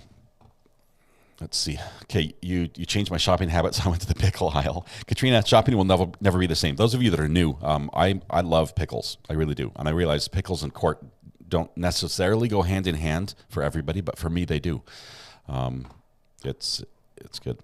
That link is a local TV channel. It is, and they aired that. They carried that live, and I believe the video is still available. If you go to that Fox 4 Dallas Fort Worth YouTube channel and then click on their live videos, so you go back through their live videos, you'll find that. I think it was day 2 that was shown. So it's he was the only witness. What else could they do? It's awful, and I think the family could have requested that the courtroom be closed, at least to the media, that his face not be shown. A lot of, like we saw with Daryl Brooks, where there were some children that provided statements or were involved in some point, where we didn't see that. That was shut. The judge has the ability to do that, but if the family in this case, they didn't request it, and I'm not sure if they wanted that video out. I mean, clearly they have a civil rights attorney sort of thing who will probably be heading up the wrongful death lawsuit, which I believe will follow regardless of the outcome of this case. But maybe they wanted that to be shown. So we'll see. So that's where we're going to leave it today. I will say that this afternoon I have another Christmas party. This one I'm not helping put on. Well, I am really. I'm in charge of the music, and so I've got to take a little bit of time today and assemble a whole bunch of Christmas songs that can be played in the background for this party, and get all the audio system and the microphones and everything set up for that. So I'm going to do that this afternoon. I want you guys to join me on Monday, because this trial has intrigued me. It's crazy that sometimes we have really good trials, very interesting trials happening at the same time. These are both out of Texas. Appreciate Matthew Harris for being here. He is our attorney, representing us here in the Court of Public Opinion, and he is out of Texas as well. So it's great to have his vantage point and his information, the background and clarification of some of these things as they happen. Tom says, recovery addict, today your obsession for pickles in court coincided today when the kid testified he likes pickles on his burger. That's really why we're watching this. I mean, the kid said HDMI cable and he said pickles. I mean, what more could you want in a trial than that? Dina Cole says, you have such a great radio voice. Were you in radio? I was not. I actually went to school for broadcast, electronic media. Television, basically. I've worked in television a lot, usually behind the camera, because I have a face for radio. But thank you, Dina Cole, for being here. I will also say thank you for those who gave super chats today, supporting the channel financially. It's very much appreciated. It allows me to keep doing what I'm doing, and thank you. It means a lot to me. I appreciate it. This channel would not be the same without all of you, and I appreciate all. We had close to about 300 here in chat at one time. Participating, and I encourage all of you to come back and let your information known. Let it be known. Tell us what you're thinking. Tell us what questions you have. We have a friendly group that will try to answer it. I do ask, for those that are new, we try to keep it pretty civil in chat. And I realize that this particular court case has some strong political leaning aspects to it. Especially when it comes to law enforcement and like or dislike of law enforcement and for various reasons. I would ask that we try to keep the discussion in chat focused more on the case as much as we can. There are plenty of venues where we can discuss and should discuss political issues. But I believe that this particular venue here on YouTube is not the most effective one to do that. It's hard to have a conversation with people where we can't hear sarcasm in their voice. We can't hear, the tone which they say things. And basically we're reading text and assuming that we're making assumptions based on where we come from. And because we have those strong issues out there, this chat is not the best place to do that. So please keep it respectful with each other and friendly. We do want differing opinions. So if you disagree with me, please let me know. But let's do it civilly. And maybe at the end of the day, if we have to agree to disagree, that's all right. Please stay here as well. We've got several people here who I appreciate just because they bring a different perspective. Anyway, I think that's all. Maureen says, I'll be back on Monday watching. Me too. That's going to be great. Great to chat with you, AJ. Thanks for being here. Hope we get a little Saturday chat to hang out and share videos. We will do a Saturday show tomorrow, probably 11 a.m. We'll be showing some Christmas pictures. So if you have not texted the burner phone, we do have a burner phone here just for the channel. Katrina, thank you for putting the number up as well. That burner phone number will get you straight to my phone. It'll go straight to voicemail if you leave a voice message. If you follow the instructions, there's a good chance we might play it on the air during the show tomorrow. As well as you can send text messages or pictures of your Christmas decorations for the show tomorrow. Or if you see crime happening, call the police. But if you see a crime being prosecuted that we don't know about, basically, if you see trial happening or an interesting news story happening that you think we should discuss, send it to me on the burner phone so I can take a look at it. You guys are amazing keeping me informed that way. We also do follow live police chases. Try to follow those as close as we can, generally out of California because that's where they do them. But But if you like that, please give me a subscribe and follow, ring that bell, and we'll try to get you brought in here to discuss whatever is happening live. 6-volt bus. I like that name, 6-volt bus. I'm concerned about the ratio of relish to liquid in the current industry pickle relish offerings. 6-volt, are you a less liquid fan or are you a more liquid? I preferably don't like my relish to drip off the hot dog. And I generally only eat relish on the hot dog, but I don't like it to drip on my hand. For me, I'm losing some of the goodness that way. So either the bun needs to soak up the relish or there needs to be less liquid. So you and I share a concern there. What time in California? Georgia, I'm in North Carolina. I'm on the East Coast. So I'm at 9 o'clock here. Right now it's almost 1 straight up my time. So imagine tomorrow it's going to be basically 2 hours ago in 24 hours. So I'll let you do the math there on that one because it's beyond me. Last Poet says, another great presentation from a recovery addict. I appreciate your work. Last Poet, thank you for being here. It would not be the same without you. I appreciate your insights and questions and the witty chat. Maureen says, oh yeah, I'll finally be able to join on Saturday. Have to decorate tomorrow and clean, so you'll be on. I have to decorate outside. I've given in. I'm going to put my outside lights up this year. I will probably leave them up till July, but because that's what I do. But I will put up the lights outside so the neighbors don't stare at just a blank house. Mary Murphy says, Scott, I was scrolling through Facebook today, and someone posted a picture of the refrigerator filled with nothing but pickles. You automatically came first to mind when I seen it. Mary, I've actually thought about, you know how you can get those little mini fridges? I've thought about getting a mini fridge in here and just keeping pickles in it. I'm not sure if my wife would be a big fan of that, so I'll have to run that by her. And she does have veto authority on those types of decisions. But we could have a mini fridge full with the various flavors of pickles, and even set up a camera. I have another camera you could set up, so you could monitor and at any time request a quick update of what the pickle situation is in my household, and we could bring you up to speed. So if that's something that you would find value in, maybe we can look into getting that accomplished. Adam says, some channels have introduction video on the channel where they explain things like this. Adam, I should probably do that, huh? I'm actually very new to this. I've been doing this maybe for a month. Is that right? We started during the DB trial, Darrell Brooks up there in Wisconsin, and it sort of grew. And as D. Nicole says, what's the story behind your channel name? Can I ask?